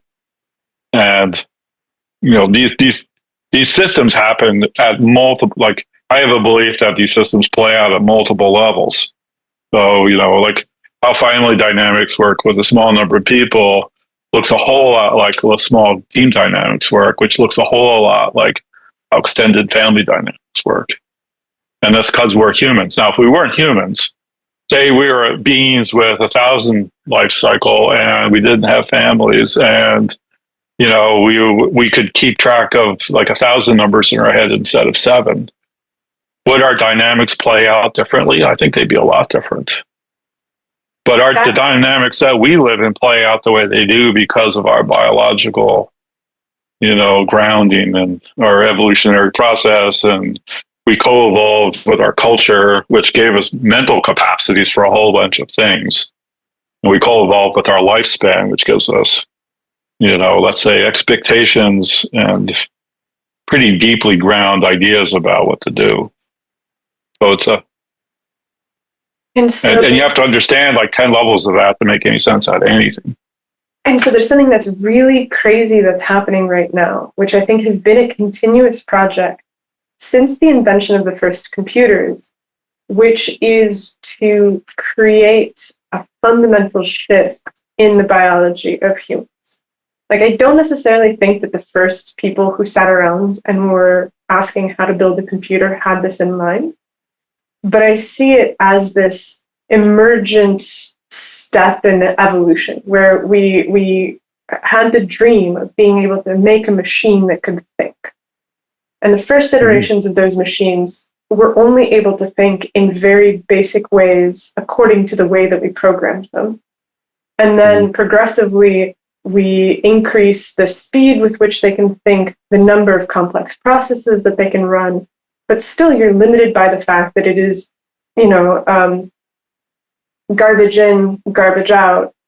If you don't know how to work the machine, you can't make it go. But as we develop tools that are intelligent, and we start to gradually meld the computational power of computers with the computational power of humans, and then we also start to manipulate the lifespan of humans in order to extend it, what effect is that going to have? Because it seems like it's this project that we're running full throttle into. Like, and obviously you do, right? We build tools. That's what humans do. But I feel like there's something that's fundamentally different about the tool that is the steam engine and the tool that is AI and bioengineering combined with it. Yeah. Let me try to take. Yeah, there's about a couple of different ideas there that I think it's interesting to take it apart. So, starting with your last one, so we made a whole bunch of tools which didn't really, or did only slowly re-engineer our biology, but they re-engineered our culture. So all over the world, human beings live in, Aboriginal humans live in tribes of 100 to 200 adults. Right? And that's a human constant, as best I can tell. I read a number of books about it. And so our ape relatives, gibbons, are famously monogamous, and orangutans are solitary territorial with some really interesting sideshows. And gorillas are a dominant male with a harem, and chimpanzees are a dominant group of adults, 3 to 5 males and 3 to 5 females in a group of 30 to 40. You can go from a solitary animal to a pair-bonded animal to a harem animal to a 30 to 40 to 100 to 200. So that's our organic basis. But with tools, who knows which one drove it? Was it farming? Was it herding? Was it bow and arrows? Was it whatever?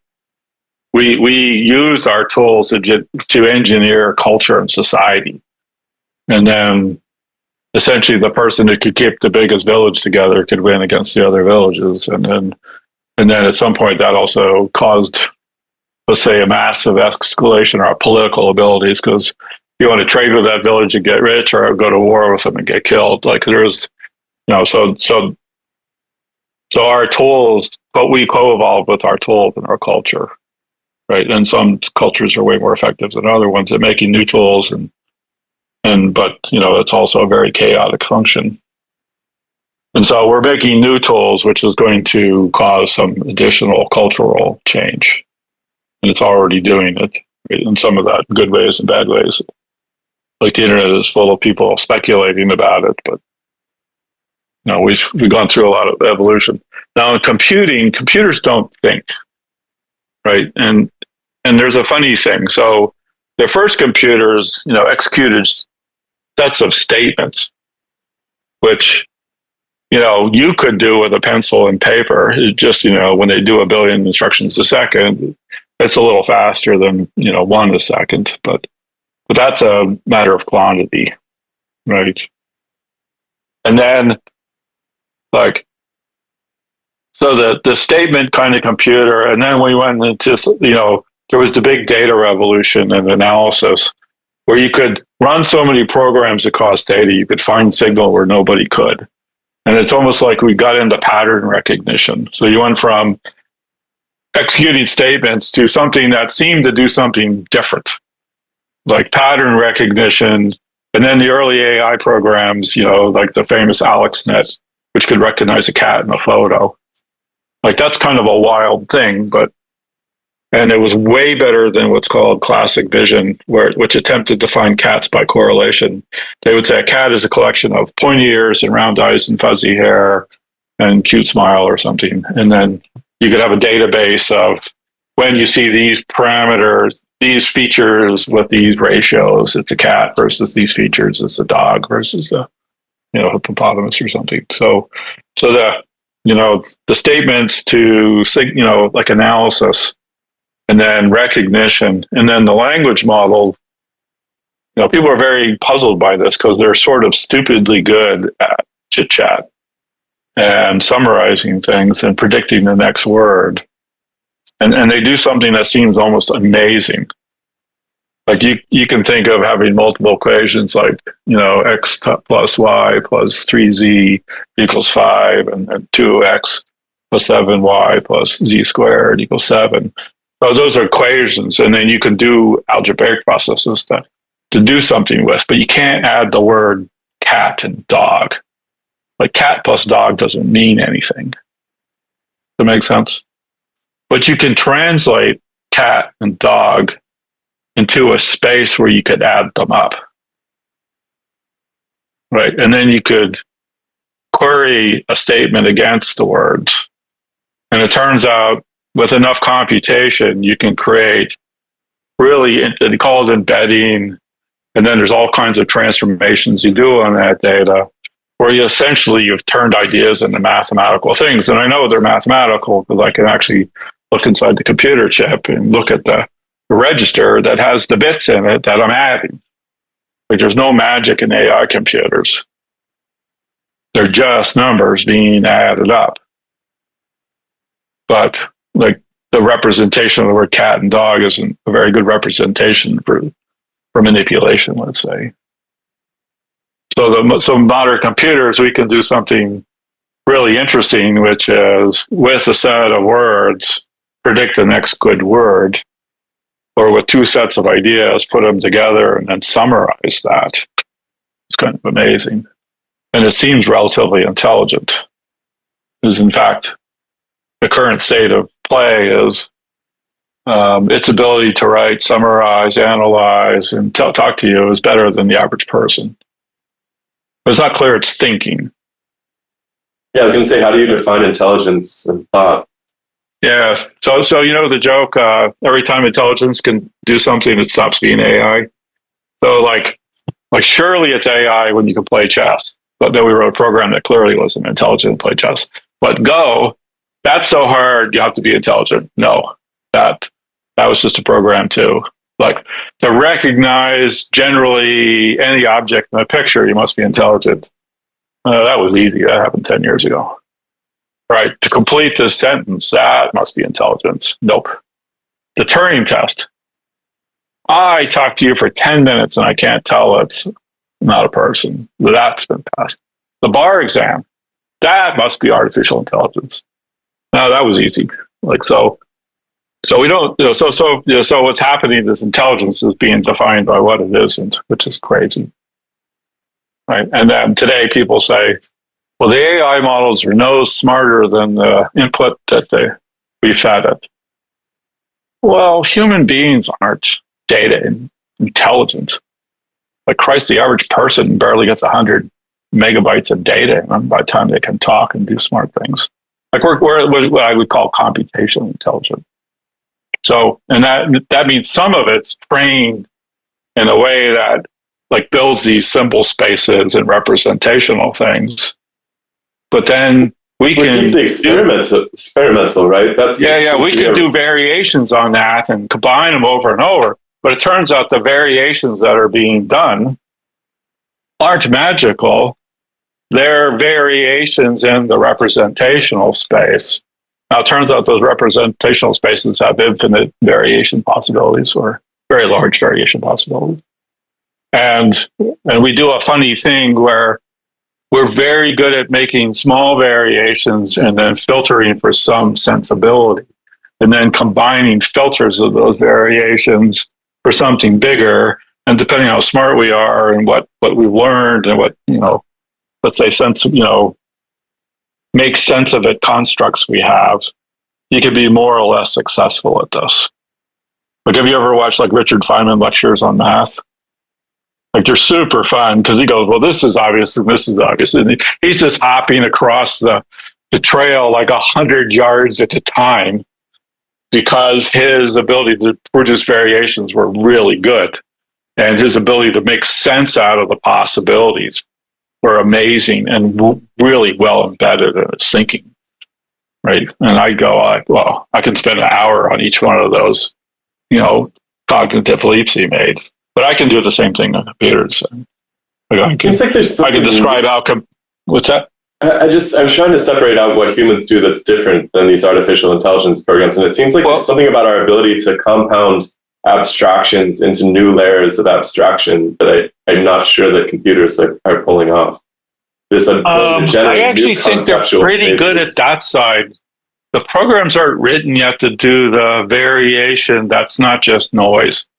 So if you just do noise, like I think the problem to crack is how to do variations that are interesting without just being noise. I don't have a good idea. Like ChatGPT is, I don't know, I've been chit-chatting with it about, physics and stuff. It's interesting how it puts shit together. And then you can see places where it just falls flat, and other things is like, well, that's kind of interesting. Its synthesis is, I would say, medium. So it can pass the bar because that's mostly factual associations. It can play all the games. Those are mostly rule-based kind of things. And you can see somewhere it starts to fall apart on idea synthesis, but it's not sitting there cranking 24/7 doing variations. Like when you think about something hard, like you guys are working on your physics problem, that's partly running as a background program in your mind for what, a year, 2 years, how many years? And 10. Well, 10 years. All right. So you have 10 years of background processing with a pretty well-refined sense of what makes sense in that, which may in fact be your biggest problem. You may be filtering out all the best ideas. Right. That's a real problem for smart people. So it's kind of complicated. So I think the synthesis is getting better pretty fast. And people keep saying, well, you see at the current level, it's terrible. It'll never get better. And I think, well, compared to a year ago, it's unbelievable. Like we're on some pretty steep curves here. But this mixture of experts thing matches my personal model of, like, there's a workspace and many, many agents that we apply to it. And then we have many tools of variation and combination there when we think. And they're starting to build that platform of multiple experts and a common workspace. And then the ability to make variations and then test the variations for, say, some usefulness before we waste too much time thinking about it. Like, you don't spend very much time thinking, well, what if I could just invert gravity? Like, that's not worth a year's worth of thinking. It's worth like a half a second worth of thinking. But what if there's a different way to look at, these field equations, and you're good at a bunch of mathematics, then you can test pretty fast those things. Now, the problem is there might be 5 more variations of field equations that you don't know, so one of those might have been good. So you have a filtering problem. So you may have, in fact, had a good idea that you filtered it out because you didn't have an analysis, a good enough thing.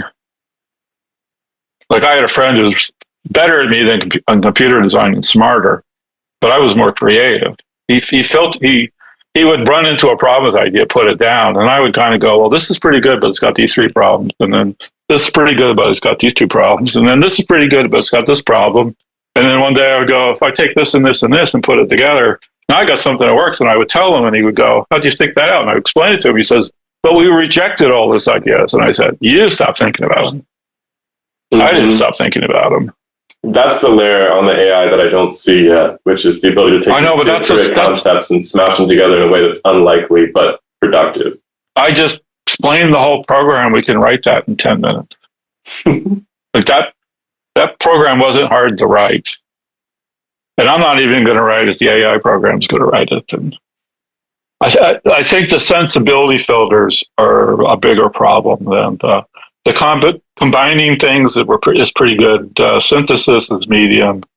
So we just started breaking that into problems. So I'm fairly I don't think thinking is magical. I don't think it's quantum. I think it's like we already build computers with more, operations a second. They're like biology is insanely efficient, for computation compared to transistors. But there's reasons for that, and I think we'll solve that problem. By the way, where do you think thoughts come from? Like, where do you have a thought? You're like, I just thought of something. Where does that come from inside of the human architecture? Oh, we're like the base of what we think of thinking is advanced planning systems. Well, I think so. Your brain grew in a bunch of layers, like we have a sensory cortex and a motor cortex, and we sense both the external world and ourselves. And at some point, low-level animals got good at that, and then they started moving around, and then they started doing basic planning, which is run towards food and run away from teeth, and all kinds of things. And then we've been elaborating planning more and more and more. So when you're just sitting there doing nothing, the various parts of your brain will be like sort of noodling on what should I do, what should I think, how should I get ahead. And it turns out we've elaborated that so far. We can think, how do I plan ahead in mathematics? How do I plan ahead in art? How do I plan ahead in engineering? How do I plan ahead in four-dimensional political chess? How do I plan ahead? Like, we're really good at it. It's just very strange how thoughts come at the most unlikely time. You talk to people who have had inventions or brilliant mathematical physicists, and they'll just mention these strange occasions. I was having dinner with my wife talking about the opera, or I was in the shower. It seems to be a very common feature that people get thoughts. As a computer architect, I don't think that's odd at all. So the voice in your head is a post hoc narrative as part of your planning review system, and your actual thinking is in many, many, many layers of computation, and not very many of those are visible to you. Right. So some of those layers are computing and being rejected, and computing and being rejected when you don't even know it. I have the sense I can feel myself thinking sometimes, and I can't access. And then sometimes that kind of breaks through to higher level things where you start to label it. Like, I'm having these thoughts, and they have labels, which are words, which I can say, or enough of it goes somewhere, and then you can kind of go tell the story about your thinking. What is the feeling of thinking before? You said that sometimes you have the feeling that you're thinking, but you can't access. What does that feel like? Oh, so there was a really good book about this, which they did a whole bunch of experiments which showed that your thoughts, your verbal thoughts, are a half second behind your actions, which at the time shook me up. And then I thought, well, of course, that's how it always feels. And then there's it's advice I could give I've given people, which is, if you want to solve some hard problem, you have to spend a lot of time and effort putting the problem in your head. And I also noticed as a college student that I was relatively bad at learning things quickly and getting an A on the test. And I had some friends that did that. Like if I took an engineering class, I started studying day one, and I did all the problems. And I mostly didn't study for the last week of the course before finals, because I found it was better for me to stew on what I knew than to inject some new thoughts that would screw it all up. I've always been that kind of person, and I trust the thinking.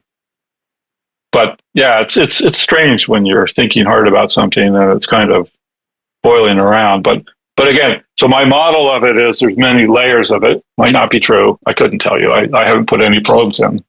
And that much of your thinking and computation isn't visible to what you think of your current working set of thoughts. And so the fact that occasionally things work out and get signaled to some simpler level of thinking, and then you're surprised by it isn't surprising to me. I think that's obvious. But I know I had a friend who was very freaked out about the fact that he could never figure out where his good ideas came from. He literally dropped out of college for a year because he never knew, like halfway through a course, if he was going to get it. He just felt really anxious about it all the time. And it's like, well, what did you do about it? And basically nothing. He said, I just live with it. And I was like, well, you could spend more time meditating on that. Like, I think you can have some more access to it, but you could also say that's part of our architecture. I think that he was just freaked out that it would fail him at some point if he didn't understand. I don't know where it comes from, so I don't know why it'll happen again tomorrow. Interesting. Yeah, it's a funny thing, but I'm not surprised about it because, well, like if you go look in neural networks, like when they first started doing like the cat recognizers, they would see as you went through these layers of convolution that, you know, you went from an image to components of an image. And then, you know, essentially you would have a layer which would do size and variance and orientation and variance and then associations of different things. And sometimes in the layers you could see what it was doing. And sometimes in the layers you couldn't. So they would pull the layer out and say, well, if I don't know what it is, what's it doing there? And they'd pull it out and it wouldn't work anymore. And that's probably because that was some computed association map that had no relevance to what you think. Like, and there's also a thing called overfitting, which is kind of funny, where you can train a network so good it can only recognize what you trained it with, right? Or there's another when you have way more, let's say, parameters in the network and enough layers, you can compute the associations in a way that they're not overfit, so it can recognize essentially more than you've trained it with, which is not mathematically the right description, but like that's how it feels. And then I think humans have very deep layers because we do. You can see them in your brain. Like cortical columns are 6 layers of neurons thick with a spectacular number of connections. And then the cortical columns talk to each other, and then they fire each other, and then they run many, many times. And when you're thinking hard for 10 years, like the number of passes through your brain is unbelievable. And your brain isn't even coordinating those passes. It's not your whole brain. You're doing all kinds of different things. But you said at the beginning of this that computers don't think. Yeah. So the computers we have today, so the AI we have today is not what I would call thinking. Because but the goal is to build one that does. But yeah, it's going to happen pretty soon. Okay. So, I mean, it's like, they don't think What's that distinction look like? Well, it's like the endlessly redefined Turing test.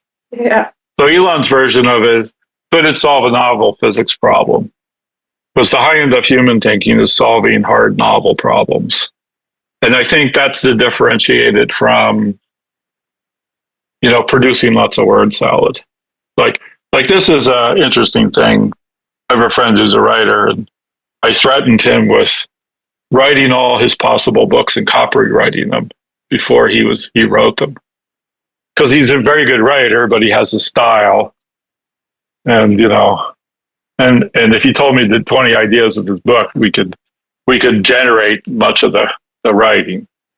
Now, obviously, a really good book has a mental journey to it that solves some problem, like some, some people are interested in, like trip reports and travel dialogues and whatnot, which are predictable, right?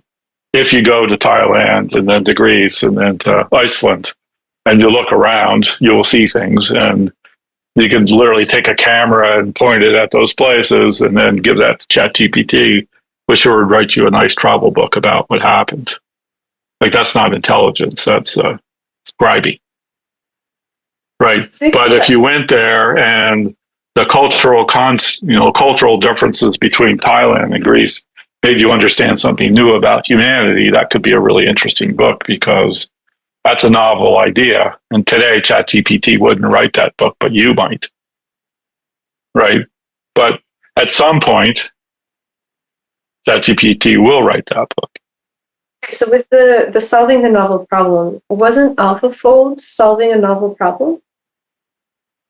Right? They basically figured out a way using AI to solve the protein folding problem, which had... Yeah, so this is a really good boundary. So that's still a computational problem. Now, maybe human culture is a computational problem. Don't know. Yeah, so there was something. So I talked to these guys that just cracked me up. So when you do finite element analysis on an airplane, so imagine you have an airplane and you're blowing wind across it, and the wind is turbulent, of course. The air is turbulent, and then there's both an analysis of structure, of temperature, of deformation. There's a whole bunch of really interesting things. And so it turns out they have reasonable finite element analysis programs written in Fortran, which is a little rusty. And they're computationally limited to analyze, airflow over planes and structural failure, all kinds of stuff. So then they were using the Fortran programs to train AI models. And now at one level, if you want to analyze one element, and it's a billion operations of elements, that's a lot. And to run that program on a variety of elements to train an AI model that turns around and for the AI steps to do anything, it's a million trillion operations, which is a lot more than a billion. But here was the amazing thing, is when they train multiple very large AI models with these Fortran programs, the AI models are really good at analyzing things and ignoring the things that don't matter and spending more computation on things that did. When they analyzed the whole airplane, it was less total computational steps than the finite element analysis, which couldn't differentiate any element. They all look the same. The Fortran program doesn't care. The AI model had a deeper level of analysis, which if could do wanted something. To look at the whole plane. Yeah. Well, it did something interesting. I don't know exactly what it did, but people are using programs to train AI models and then getting better results. Because the AI models, when they analyze it, has sort of this logarithmic or maybe linear computational burden for scale, whereas the finite elements have some kind of exponential burden for scale. So the protein folding thing is really interesting. Where like really small atoms, they probably have programs that can do stuff, but they scale it up, it computationally explodes. And the AI models probably don't computationally explode. So when the AI start thinking, do we have an ethical issue on our hands? Like, are they alive essentially at that point? Do they have self-awareness? Is that are we alive? No. Yeah, I think you already have that problem. So this will make you think about what thinking is. So AI is clearly making everybody think about what thinking is. Because we've had 10 definitions of thinking, they all fell apart. Because as soon as AI did it, everybody declared it's not thinking. Because it's obviously not thinking. And now we have ethics built around the sanctity of the human life, which has a narrow definition of embodiment in a person between 2 and 8 feet tall and 5 and 500 pounds. So we have this like definitional statement of person, and we've mostly given most of those people at various points in time some kind of ethical standing. So now what happens when we enable 1 trillion AIs who are all smarter than us to, do they have ethical standing? Do we have ethical standing in their mind? I don't know. It's like they may conclude that we're, paperclips or something. It's a curious phenomenon, but. And this leads back to the question that I'm just curious, like how we can rush towards something like that before we figure out the answer to that problem. It just seems like. Are you familiar with Ian Banks?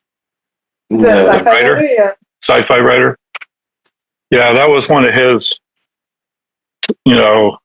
I think he's a pretty good writer because he imagined a universe where there was, a wide range from robots that were obviously not very smart to humans, including some very smart humans, to AIs, which were human level intelligence, to extremely past that. And he created a world where it was sort of all interesting. And there was still a role for the humans. Well, so 99.9% already live in that world. Like, you guys are pretty smart. You're already enough smarter than most people that you're unintelligible to them when you actually talk seriously. 99% of humans, 99% of people already live in the world where they're not very smart. Like, it's already a fact. Right? And we already live in a world where there are cats and dogs and ants and mosquitoes and birds and trees and all kinds of things, and nobody wakes up in the morning like trying to stomp out all the cats. Right? It's not a thing. And anything any smarter than us is seriously not resource bound. This thing where the robots destroy the earth because they need, energy or something, it's just whack. Like, the sun is putting out so much energy, it's unbelievable. The energy and the material around us is startling. Like, our, local consumption of energy is 0.000000001% of the available energy. Being smart doesn't necessarily guarantee that your ideas will take off either, right? Yeah, there's this whole marketing charisma element to having your idea. You have to be a kind of a beloved person, at least in the realm of scientific ideas that we play in. It's like, you can have a great idea, but that's just the start of your battle. I actually think that it's not necessarily... what's the battle? Like, that's the... Like, Yeah. humans are very conflict oriented. So we have all these interesting priors. Like, one of our biggest problem is, like, humans for like a million years of evolution, whatever you believe, are essentially zero-sum game because it was a zero-sum game. Like, if you eat all the local deer and stuff, there aren't any deer. So now we can produce an unlimited amount of food with energy, probably. And there's an unlimited amount of energy. So we don't live in a zero-sum world. Only by political will. Yeah. There's only a couple kinds of shortages. Like, there's something that's in fact rare, and then there's another kind of shortage, which is it's new and they haven't made enough, or they're too expensive for everybody. But that's usually a transient. And then there's shortages due to monopolies, and then there's shortages due to, let's say, repression of production. Right, and there's literally nothing rare. Like, we can't run out of aluminum because, like, aluminum is a metal. Like, you use it and you melt it down. Like, there's no shortage. I always love these things of, they won't have enough copper to make the solar cells. Oh, there's so much copper in there. It's expensive at some point, right? It ends up in landfills and you got to process it. No, there's so much in the top 100 kilometers of the earth. It's not funny. Oh, here's a funny story. It's like, so computers are made out of essentially three atoms: oxygen, silicon, aluminum, a little bit of copper. Some gold in there as well, right? Yeah, it's really trace. So they use like 32 elements as trace elements, but by bulk, it's silicon and oxygen. So 70% of the Earth's crust down to like 100 miles is silicon, oxygen, and aluminum, which looks like a setup to me, like carbon and hydrogen. Like, these are all trace elements. There's a lot of carbon and hydrogen, but the big hitters are, for whatever reason, is silicon dioxide and aluminum oxides, and all kinds of iron. But iron, like, the percentage of it goes up as you go further down on the Earth because of melting or something. So there's like so much of everything that's not funny. Like, there's a couple processes. Just look up by weight how much like copper, magnesium, titanium is in like the ocean. Like, there's really good processes they're developing to, like, just in seawater. Yeah, just seawater. So there's a lot. I don't necessarily. I think that the idea that AI are going to show up and they're going to destroy the humans and the paperclip maximizer memes are I think that they're deeply informed by dystopian science fiction. And my greater worry is that will become stuck at some computed optimum. And what I mean by that is if you have a super intelligence, and the super intelligence is like, this is what should be done in this circumstance, and it has the ability to inform what you do at every circumstance. That's kind of the ultimate centrally planned economy in some ways. The most centrally planned culture. I like Elon Musk's line about very important to train these things about the truth.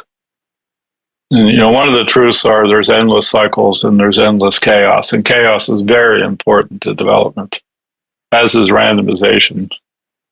And maximizing the alternative frames, so I think that's true personally, but I think, and I have a theory that like thinking and ideas are essentially infinite.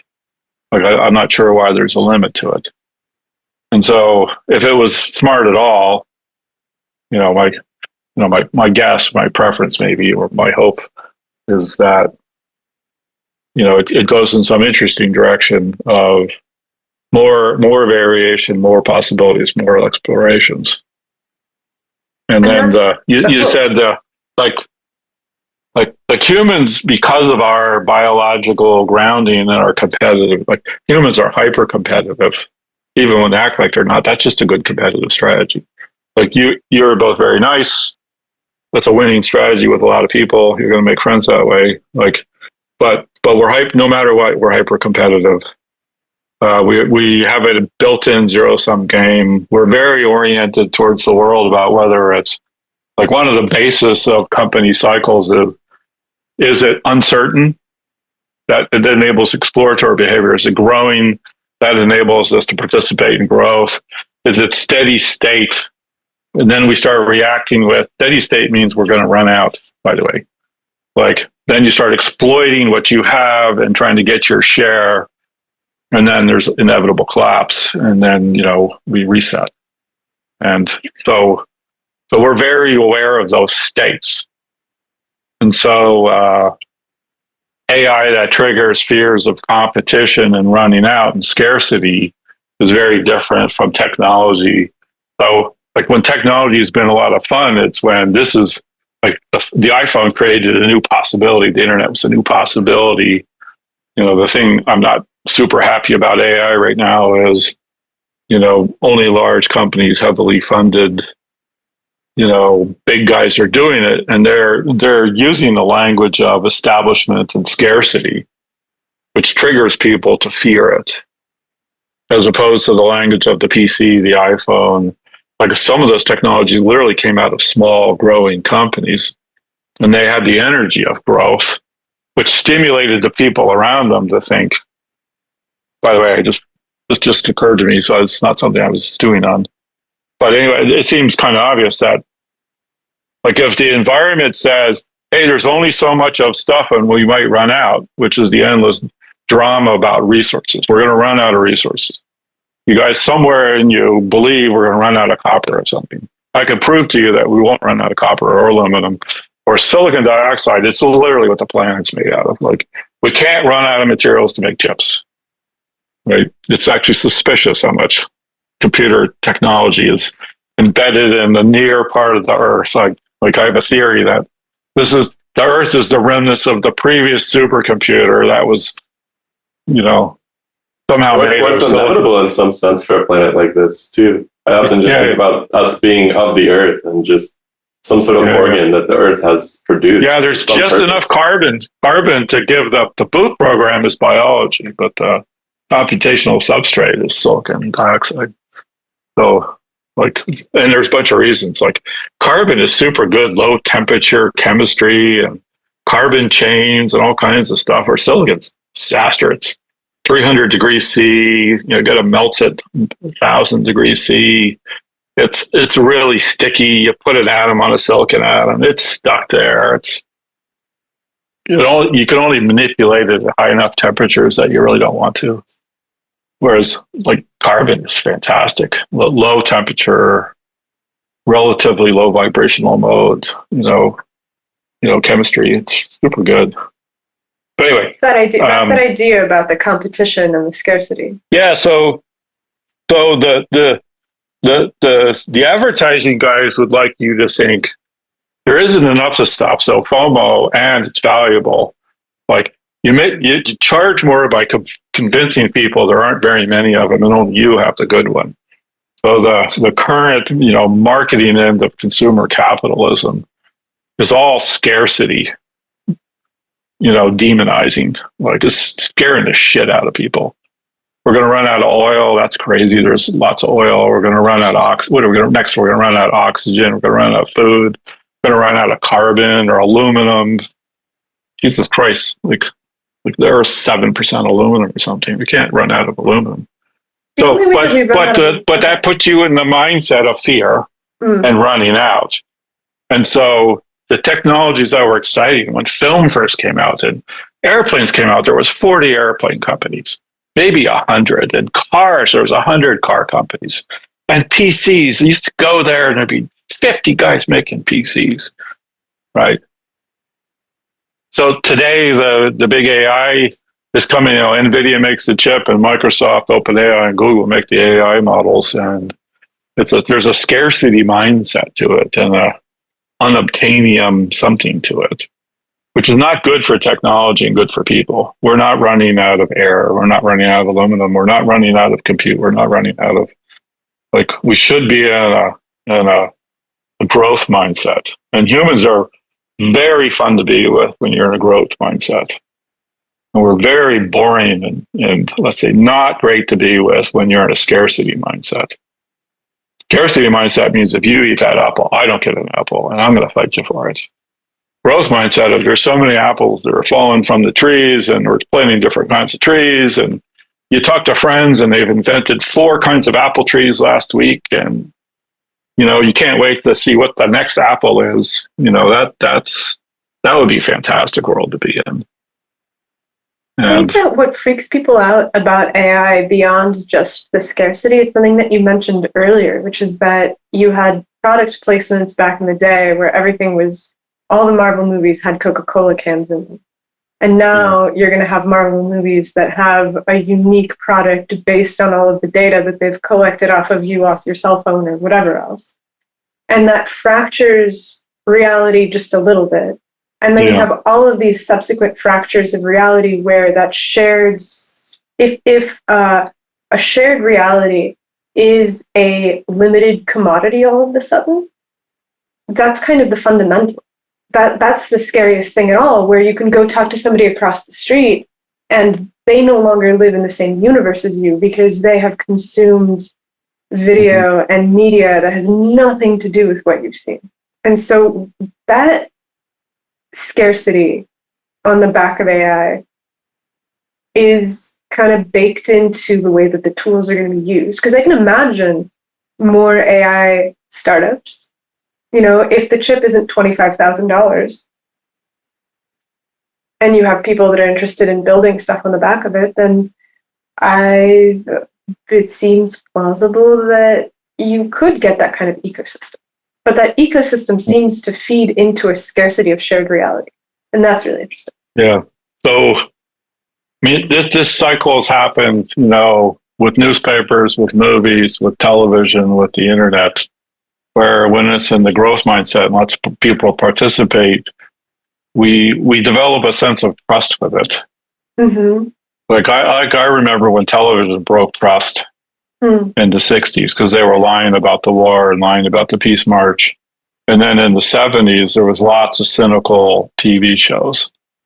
And so and I know that got gamed as well, but there was kind of an era of cynicism about something that had been trusted. Walter Cronkite was the news.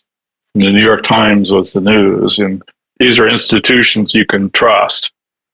And Walter Cronkite died, and I don't think anybody believes the New York Times anymore. Well, So some that's writers, insane.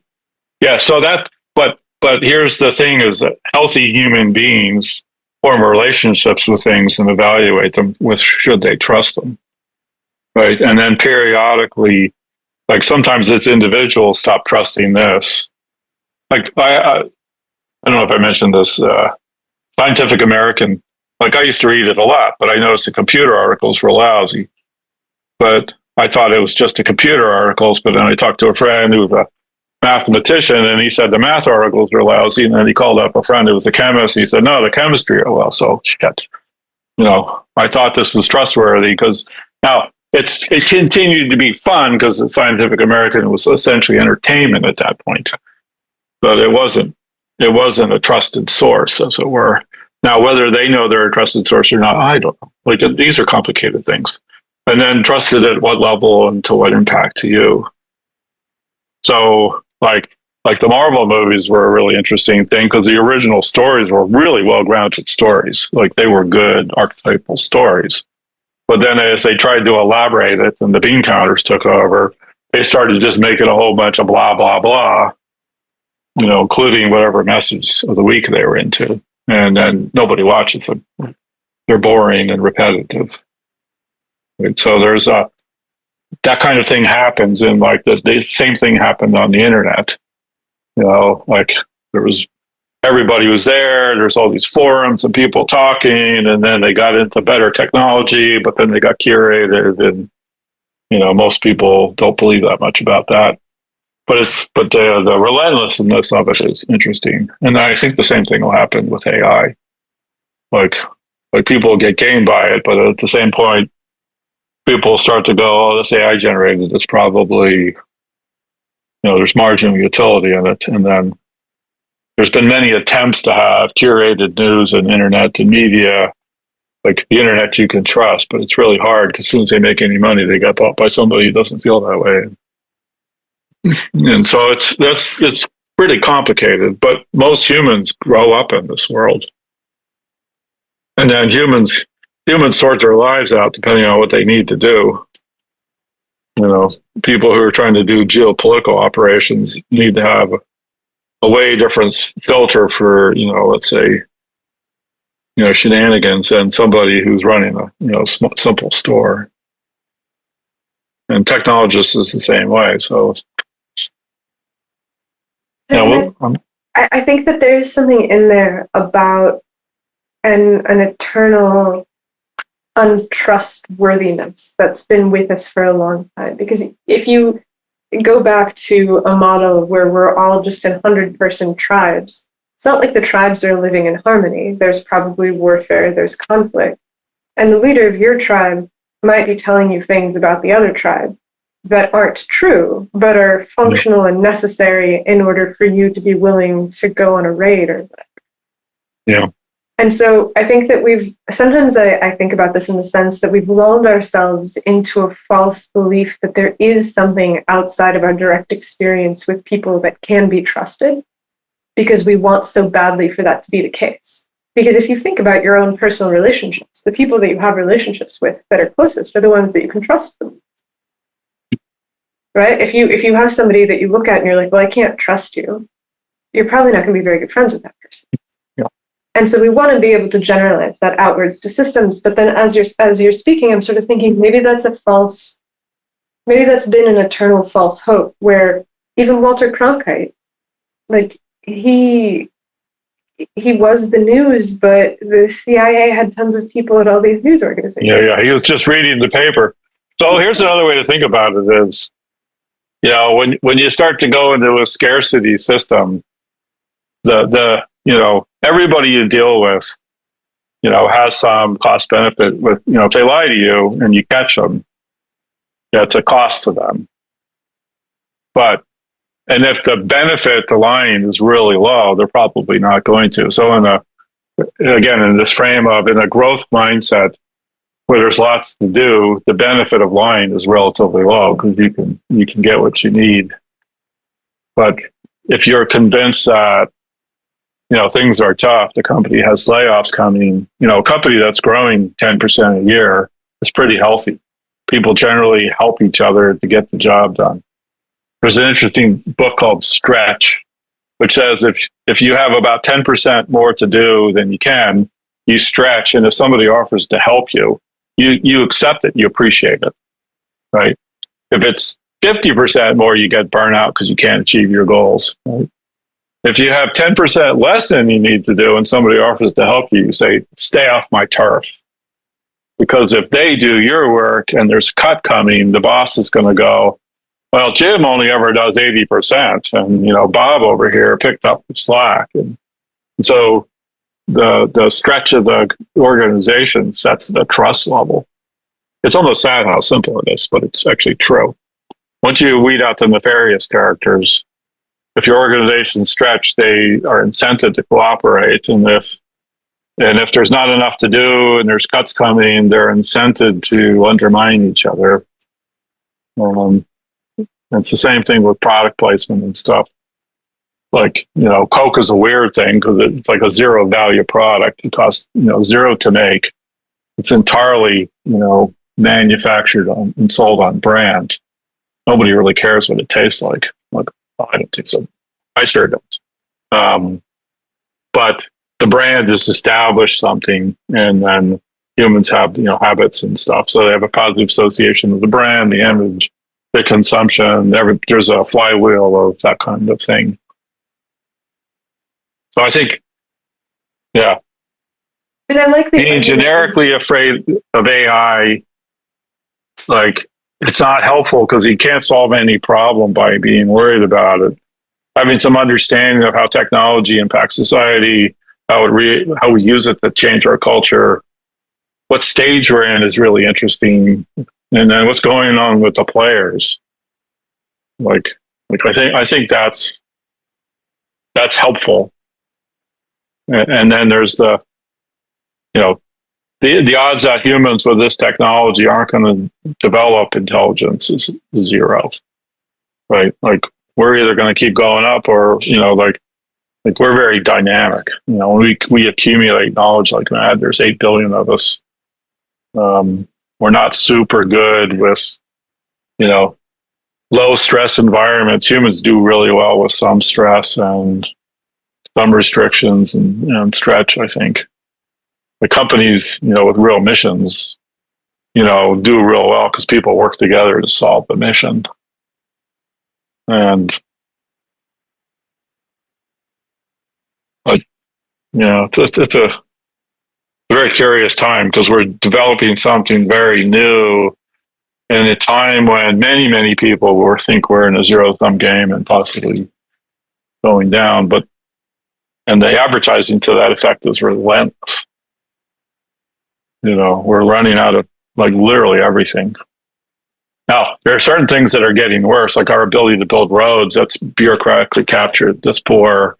Boeing's ability to build airplanes. They've laid off all the engineers apparently, and it's run by, the accountants. Like those things actually happen. So airplanes got unbelievably reliable, and then people took it for granted, and then, But that just means it had something to do with their growth too, because there was a merger with McDonnell Douglas, and they laid off all these QA people. And it's quite the shenanigan. They financially engineered it. That's the kind of thing. It was like if I had a magic wand, I wouldn't allow mergers of large companies because it'd be better for them to grow or fail by themselves and create more small companies. Because I think more small things is better than small numbers of large things. But I don't have that magic wand, and big companies lobby heavily to allow those mergers because that's how they make money. Like a lot of big companies essentially never have any new ideas. They just keep buying small companies with ideas. Like Google's. What's that? No, go ahead. No, like Google, for example, has bought a large number of companies, but their only 2 money-making assets are basically search and YouTube, and they bought YouTube. Facebook famously did better because they bought WhatsApp and Snapchat. I always forget the list of them, but they bought they bought companies that actually had real growth and value and continued to grow them. But it's not clear the world would have been better off if those companies had been separate companies. There does seem to be this tendency towards agglomeration. Like there doesn't appear to be an upper level size like there is for something like a cell, right? Well, yeah, that's pretty funny. Well, yeah, the cell, like in a company, essentially the cell is a small team of 10 to 20 people. So all big companies like are made out of cells, right? And so, yeah, but one company can acquire another whole animal and then merge the cells together. And, they'll do it for some reason about synergy or efficiency or something. But it may, in fact, be because they don't have any new products. So they have a lot of money, but they don't have any new products. So some companies like big pharmaceutical companies, they invest piles of money in R&D, but almost all their new products come from acquisitions. So, and I wonder if there's the same sort of cycle like there is with the megalodons, right? So there's megafauna. There's a period on Earth where megafauna dominate, and then the conditions change, and then all of a sudden they're no longer the dominant biological paradigm. Do you think that the same thing happens inside of corporate structures where there's just an era of huge companies and then the winds shift and then it goes back towards smaller companies? No, I think things just tend to get bigger. So when I was a kid, I was taught that animals are really big either because it's really hot or because it's really cold. Mammoths are big at the poles because it's cold, and dinosaurs are big because it was hot. And I thought, actually, they probably just get bigger. And then something happens, like a big rock falls on the earth and resets it. And then it kills all the big animals because the infrastructure for big animals is really complicated. So my guess is companies just get bigger. And then they occasionally fail hard. Some companies have actually failed and gone bankrupt after they've been big. And some companies, especially with the way government bureaucracies and companies work, they can continue to acquire companies. But there will be some financial reset. Like during the PC boom, all the companies involved were small. Like IBM messed around with Windows and PCs, but they gave the operating system to Microsoft. And they had their own chip, but they decided to buy the chip from Intel. Both those companies were small. And then Dell and Gateway and all these companies were all small. And they were all actually too small for the big guys to even care about. But then they grew so fast, they avoided getting acquired. Like that's an interesting phenomenon. They grew. Whereas once, Google and Facebook and some other companies got big, they had grown so fast that they grew fast enough not to be acquired. And Zuckerberg famously turned down $1 billion for his toy startup. But then they turned around and they bought a lot of the small companies. It became a business model at some point. I knew lots of people that were starting startups exclusively with the goal to get bought by Google. Yeah, like the network thing happened the same way. There was like hundreds of small networking companies, and the big ones got a certain point, and then Cisco's business model was literally acquiring successful startups and ramping their revenue. And sometimes that was real. Like a small company couldn't build $1 billion worth of network switches, but Cisco could. They had the supply chain and manufacturing and operations to do it. So sometimes it actually creates value. Like Cisco, I think often did, but sometimes it just, it's hard to say. It makes somebody some money. Hardware might be different than software. Well, so there was a long time when hardware wasn't like that. There was, in fact, 50 or 100 airplane companies and miles of motor companies. And then the big companies in the US, they outsourced. Like there was a period of time when Ford made everything and they slowly outsourced the seats and the transmissions and the tires and the shock absorbers and all kinds of stuff. And so there's a pendulum swing they call vertical to horizontal integration. Like, do you make everything in the stack or do you make your piece? Like the PC world was what's called horizontal structure. So Microsoft made the operating system, Intel made the chip, Dell made the computer, somebody else distributed the thing, somebody else made the network. But now Apple is a vertically integrated company. They make every single thing. So you said that one of the things that you would do if you could wave a wand was to prevent large companies from buying little ones, what are the other things that you would do? Oh, government bureaucracies that have time limits. Obviously, our representatives should have time limits or term limits. Imagine you wanted the most independent experiments happening, so that none of them, if they failed, would take out lots of people. Like we have the NIMBY problem, right? So people want to build new houses and they can't because of regulations. So they go somewhere and start a town, or some town allocates a whole bunch of land. So it's great. So they can build houses and new roads and a new school, a new shopping center. And as everybody moves in, they all join the town council and they pass regulations so they can't build any more houses. Right. So like this, and again, this is biological. Like we operate from zero-sum games and limits to growth and competitive nature. So if you want to architect a world that keeps creating possibility. And by the way, I don't think it's bad. So if, you bought your house when you're 30 years old and, you raised your family and you're going to retire there and you don't want to build a new shopping center and screw up the neighborhood, like, sure, go ahead and do it. But then you can't complain that there's no housing in the area. Like the United States is literally 3 million square miles of land. Most of it's empty. There's it could support a population of 1 trillion probably.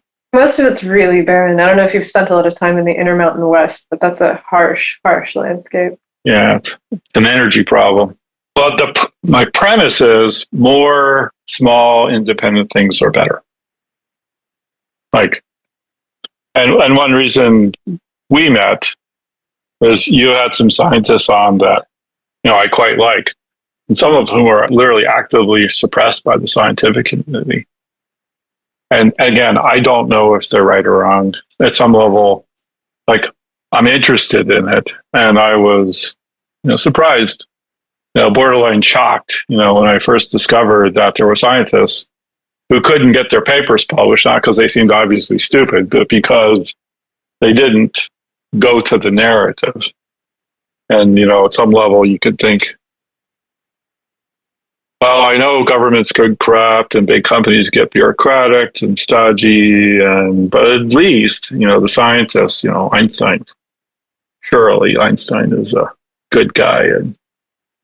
And the people who studied his work, and then you read these articles. It was Peter Voigt. Peter Voigt, he wrote the book Not Even Wrong. I spent a few hours in his office one day. He was the reason I even went down this path in the first place. When I was a little kid, he had one of the first blogs that was critical of string theory. And I was so excited to meet him and everything, but he just turns out to have a lot of crazy mathematical ideas too. So, yeah, but he also is a very strong believer in some parts of particle physics that other people are wrong, and he's very dismissive of them. And Sabine Hassenfelter, her book Lost in the Math is great, but then she's very much a true believer in other things. So, so you run into this interesting phenomena that even people who seem outside the canon in some places could still be true believers in other places. And again, actually, I have a theory. I have a theory that you can only have one out of the canon idea at a time. If you have an idea that you're championing, unless you're like Thomas Golds or something. You mean you're only allowed to have one idea out of the canon? That's a strategy, or you think that's a human nature problem?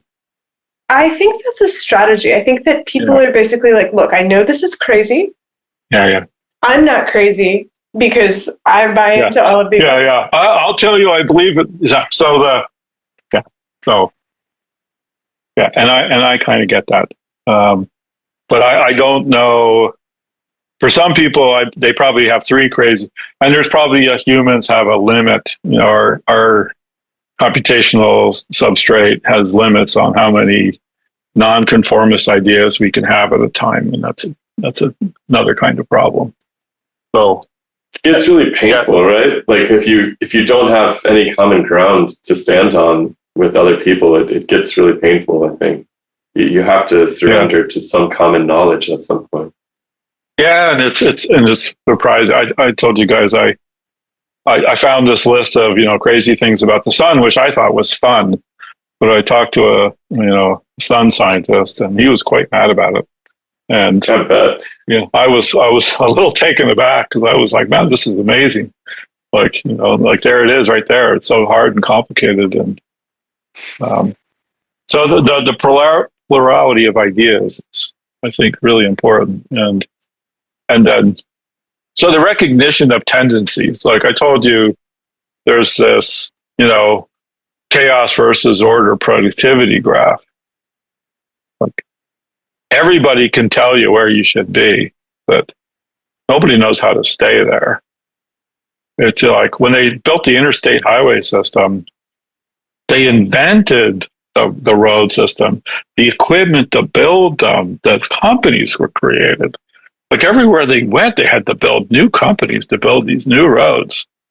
And it was sort of like they were so excited about building new roads, they didn't have time to think like we could literally steal half this money.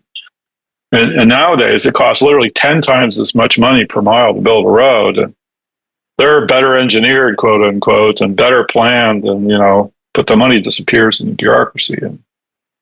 And so, like the best thing would be a way to like really reinvent all kinds of things. So like young people, every once in a while, I hear people say stuff like, oh, there's so much debt and you screwed all this up. It's like, yeah, but we built all that. Why don't you build your own stuff? Like the current car test companies are defunct.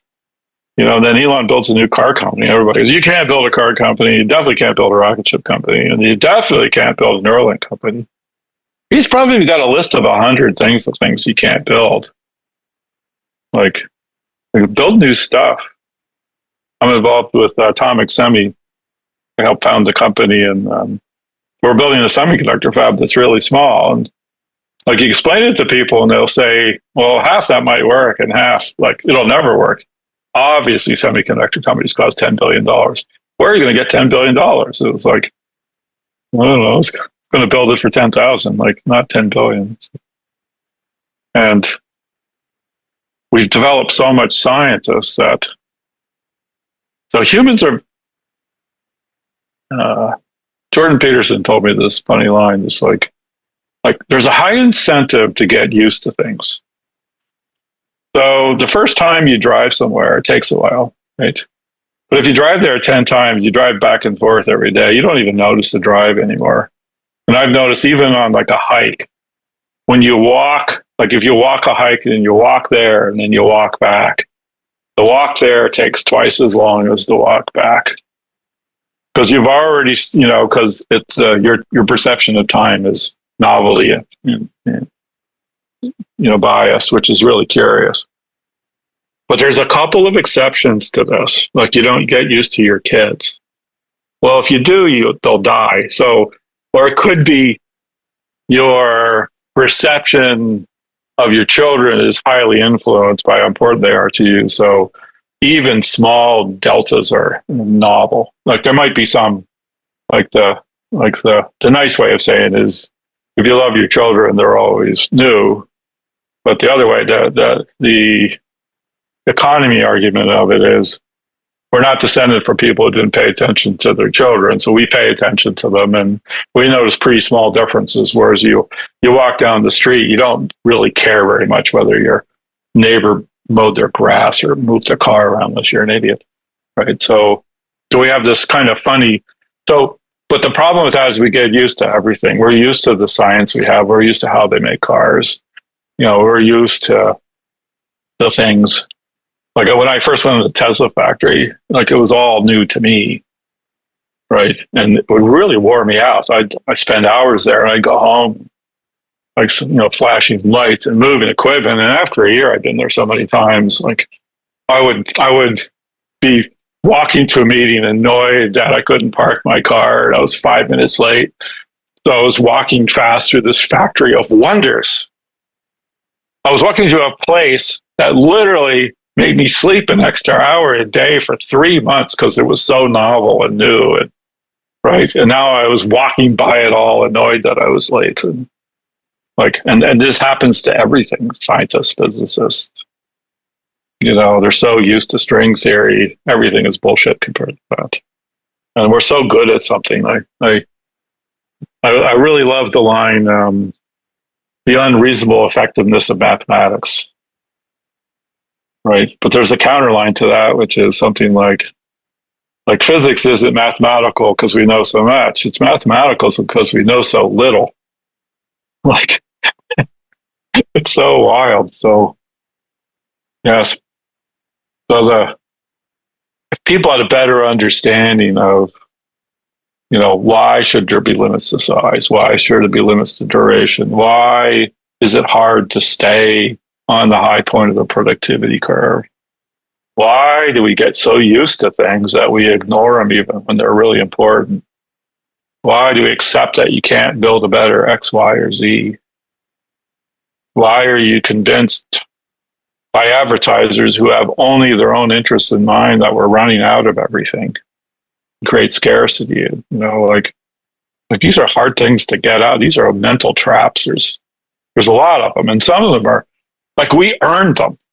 Like being a zero-sum person as a member of a tribe after 1 million years of evolution, a pretty smart strategy, right? Now, being oriented towards whether it's spring, summer, or fall, that's also pretty smart too. Like in the winter, you fight over the last apple. In the summer, you don't. It's crazy, right? So, but knowing these things is important because we build politics around them. We build structures around people, build their lives around them. I know people are going to spend their entire lives worried. It was peak oil and then peak this and peak that. And none of it happened. Like literally none of it happened. I think that's so vital, and it's really interesting because it keeps coming up. It translates into your personal life too, right? In terms of where you put your attention. Yeah. People. I had this mind-bending experience as an artist, like as a musical artist, where I heard something that Nigel Godrich, he's a producer, he worked with Radiohead for many years. But he said something like in an interview one time that just blew my mind, where he was like, "You need to stop trying to make it sound good and start trying to make it sound interesting."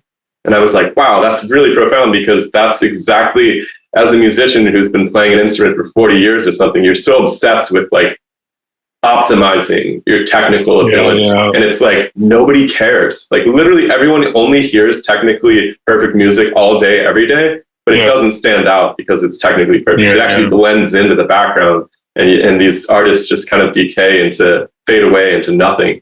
And so there's just something really, really interesting there about following what's surprising and what actually grabs you, as opposed to what's perfect or what's, the best version of what came before. Yeah, I saw Crosby, Stills, and Nash, I guess, play, and they played their top hits just exactly like they played them 30 years before, which I thought was terrible. And then because they were such a wild band, like they did like 5 albums in 2 years that were all knockouts, and then Jeff Beck did this live album that was so much better and more interesting than his early stuff. Like he never stopped experimenting with the guitar. He could make it sing and dance. Like some of it you can clearly hear in his earlier stuff, but I was just amazed. I always liked the Jerry Garcia line. Somebody asked him what his limitations were, and he said, "Everything I learned, everything I know, everything I've played." Like that. Like that's an amazing thing. And I really like his guitar playing too. But he also had a style, and then he killed himself with heroin. Like, Jesus. Like, I don't know. Well, I wonder though too if like the drug side of things too is just some reaction to that inability, that trying to get out of your own way kind of thing. Yeah. But it could be some of what made him great was also what he was playing with hallucinogenics and heroin and God knows what. That's a tough road to hoe, though. Yeah. I think technically it was diabetes that killed him, but he apparently would live on ice cream for months at a time. Okay. Cherry Garcia. Yeah. That's the flavor. Yeah, he sued him over that too. That was pretty funny. They named it after him. They literally killed him. It's really ironic because there's a big Ben and Jerry's at the corner of Haight and Ashbury right now. Oh, you can't even make it up. It's like, but that kind of combinational complexity and insanity is just a beautiful thing. So, like, you couldn't. That's as weird and deep as you could possibly get at some level. I mean, it's been really, really fun talking to you. You know so much about the arc of this technology that's shaping everything about the world right now, and you're working so deeply on it. And you have a really subdued optimism about it, which I really like. Subdued optimism. My nephew said I'm a cynical optimist. I don't get too much cynicism off of you. I think that you call things as they are, but it's just, I want to see a world where people are optimistic again. Yeah, that's a great goal. And humans are good at being optimistic, but we are so attuned to our environment. It sounds dumb, but there's winter, spring, summer, and fall, and winter again. And we're very optimistic towards the lengthening of the day and the growing of everything, and logically pessimistic. At the end of the year, where you start to wonder if you're going to run out of stuff, and our environment and the culture and everything that we create influences people's attitudes and stuff, and getting like even in like a company culture, like how do you get to a growth mindset? And one reason I love working for Elon is I watch them create it, because it's like, we're going to save Earth and we're going to go to get a backup planet and we're going to do 10 impossible things, and we're going to work our asses off to do it. And there's so much space. Now there's all this space. Are we going to make a rocket better? Well, one set of people say you have to write a stupid requirements document and outsource it through government contractors and get a rocket that sucks for a lot of money. And the other one that says we're going to build a little rocket and we're going to be we're going to keep doing it every day, and we're going to make the machines. So they quickly ran out of machines to make the rocket, so they had to make some of the machines to make the rocket, and then something magical happened, because now they land rockets that take off. Looks real. It never looks real. Like watching them take off and land, it just feels like the future. We don't have flying cars, but we have reusable rockets, and I feel like that's a decent. We're going to build flying cars. Don't worry about it. It's coming. To be optimistic. No, I was at Tesla the first time they landed two rockets next to each other, and they set up big TV screens. A couple hundred people went there, and everybody's milling around, and we watched them take off, and then the cameras are following them up, and then they separate, and then they come back, and then they landed. The whole place jumped up and down, cheered. People hugged each other. There was grown people crying. It was so fantastic, and so I got to be, it's so great to be part of that. And here's the crazy thing: we could all be part of that every day. Now you have to ask yourself, why aren't you part of that every day? Like how many things have impacted you in a way that we're all getting negged by society and people interest in negging us for their advantage. It's a crazy thing. I think I'm less cynical because maybe I'm more accepting. Like the solution to cynicism isn't to ignore it or be bitter. So you'll figure things out, and then notice things like humans go through lots of cycles. They're often absolutely horrible, but they create wonders, and people aiming at wonders are way more likely to do something good than people aiming at terrible things or restrictions. Or the whole degrowth thing is crazy. Like I know where it comes from. If you think it's November, it's going to be cold for 6 months, it's a pretty good mindset. I think that there's something about California, like you were talking about environment having a huge influence on mindset. And California is a place that doesn't really have winter. Yeah.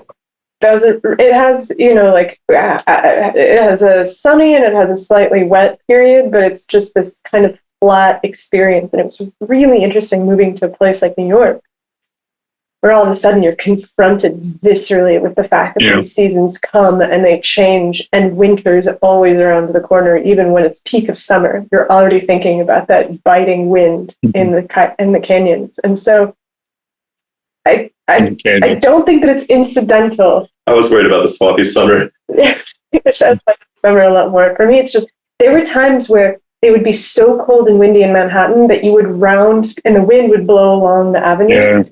And you would round the building, and it would just literally take your breath away. It would hit you in the face, and you're just like, and then you lean into it and you keep going. But the optimism that California offers in this place where there's sun and there's grass and there's ocean, I think that it isn't an accident that so much of the technologies that's shaped the future is coming from California, because it is a place where it's easier to be optimistic than perhaps anywhere else in the country. Yeah, but on the flip side, then it also creates the comfort stuff that humans are also not very good at. So, like, it's we're a curious species, you know, and you have to be knowledgeable about what that is. You know, when I was at Intel, there had been a 10% layoff, which by Silicon Valley standards and companies with troubles was nothing. And like 4 years after it happened, they all still talked about it. And that's partly because it was viewed as unfair and poorly executed, which might have been true. But there was also a presumption of stability and comfort, right, that had grown into the culture. And that kind of thing could have been, a reset and a positive journey. But it caused people to kind of double down on protecting their turf and security, and really dysregulated quite a few people. And so it seems weird, but like even big organizations need proper spiritual leadership to navigate, stuff like that. There was a need for change and reorganization, but it had, like, almost everything needs to be done skillfully. Now, sometimes you can't do it skillfully because you just don't know. And, the famous World War II study where they evaluated, like, the quality of decisions based on the time contemplating the decision. No, they found there was no correlation. So there was decisions made in weeks, decisions made in months, decisions made in years, but the decision-making time was not correlated with the quality of the outcome. And the big difference was the faster you made decisions, if it was bad, you found out faster. And so, again, this is creative tension. So you need to have some framework and some, sensible guidance when you're doing change. On the flip side, change needs to move at a pace such that you can evaluate the failures of it and move on. And again, it's and they're both true. And so, how do you be, and human beings need to be able to live in a world where many, many, many things are true. And then we're navigating along some set of these constraints. But some things, let's say, have more positive outcomes than other ones.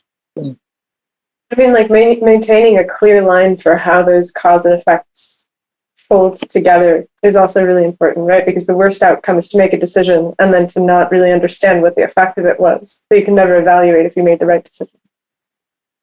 Yeah, you see that kind of stuff happen all the time. Yeah. When you want to learn stuff and make decisions and do experiments and sometimes fail, then you really have to be willing to look at what really happened and why. And some companies, they're going we're going to make more decisions and fail when we need to. And then they all cover up what the failures were, assign blame to the political parties out of power. And, it doesn't work at all.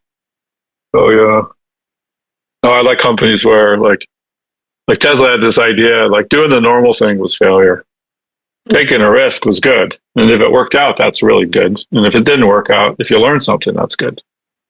As opposed to most places, you're judged on the outcome. If it worked, it's good. If it didn't work, it's a failure. And which makes a lot of sense. unless you're trying to do new things, in which case doing the same thing has doomed you to not improving. I heard that culture really broke a lot of people, though. Yeah. Like- Oh, yeah. It's really hard on people. Yeah. No, I saw people at Tesla, like after 4 years, a lot of people would be burned out, but I tell you, they're way better engineers than when they started. So the kind of good question is, what's your goal? To have a happy, comfortable life, or to have a population of people who can do things, pick stuff up, and get to work? What's your goal? What's that? I said, what's your goal? Oh, I like to do stuff. I'm really curious about things. Like, I'm curious what's going to happen. I'm curious about what people are going to do. Like currently, I'm running a science project at my company about, can we achieve a high level of creative and productive output with, independent autonomous teams doing stuff. So, like, I'm into it. It's fun to watch people.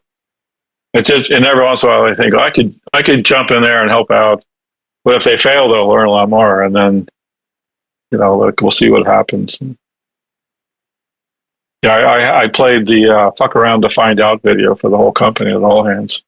Super fun. That video is. What's that? I said, I don't know what that video is. Oh, I'll send you the video. You'll laugh. All right, excellent. Yeah, it's a little walkthrough of a graph about, what do you have to do to find out. It's pretty important. All right, we'll keep it in mind. Well, then some group one of my teams did something, and then it was a complete mess. And they were like, "Well, Jim, you told us to do this. Like, you played the video. Like, what did you expect would happen?" Well, I was hoping you'd iterate a couple times faster and figure it out a little sooner. Are you still hiring? Yeah. Who are you hiring? Oh, yeah. Over the last year and a half, we had some, like, let's say, leadership voids, and we did a bunch of reorganization and then smaller teams. And right now, we're mostly hiring for like skill sets. We're hiring programmers, and like, computer design is complicated. There's so many different skill sets. Like, people don't realize how many disciplines there are. Like, even if you're an electrical engineer, computer engineer, or programmer, underneath there's a lot of differentiation. So yeah, we're going to probably hire 50 people in relatively short order. And then when you hire people, it's really the coolest thing is everybody you hire changes your group a little bit. So you make a plan, and then you hire some people, and then the new people change what you're doing and why, and there's new ideas, and sometimes it causes a reshuffling of how the org works. How many people do you have right now? Yeah, Tenstorrent's 450 people. Oh, so if you're hired 50, it's like a pretty significant. Yeah, it's a big chunk. Yeah, Atomic Semi, we're close to 30. Yeah, it's super fun. Very cool. Well, I think we should let you go. There's a lot more left on the table to talk about, but I'd prefer to just have you back than to keep rolling right now. All right. Hey, great to chat. I was very curious how this would go. Yeah, thanks, Jim. You're a fascinating dude. Oh, yeah. You guys too. Keep it up. I enjoy your guys' content too. Appreciate it. Thank you so much. Have a great rest of your day. All right. Take care.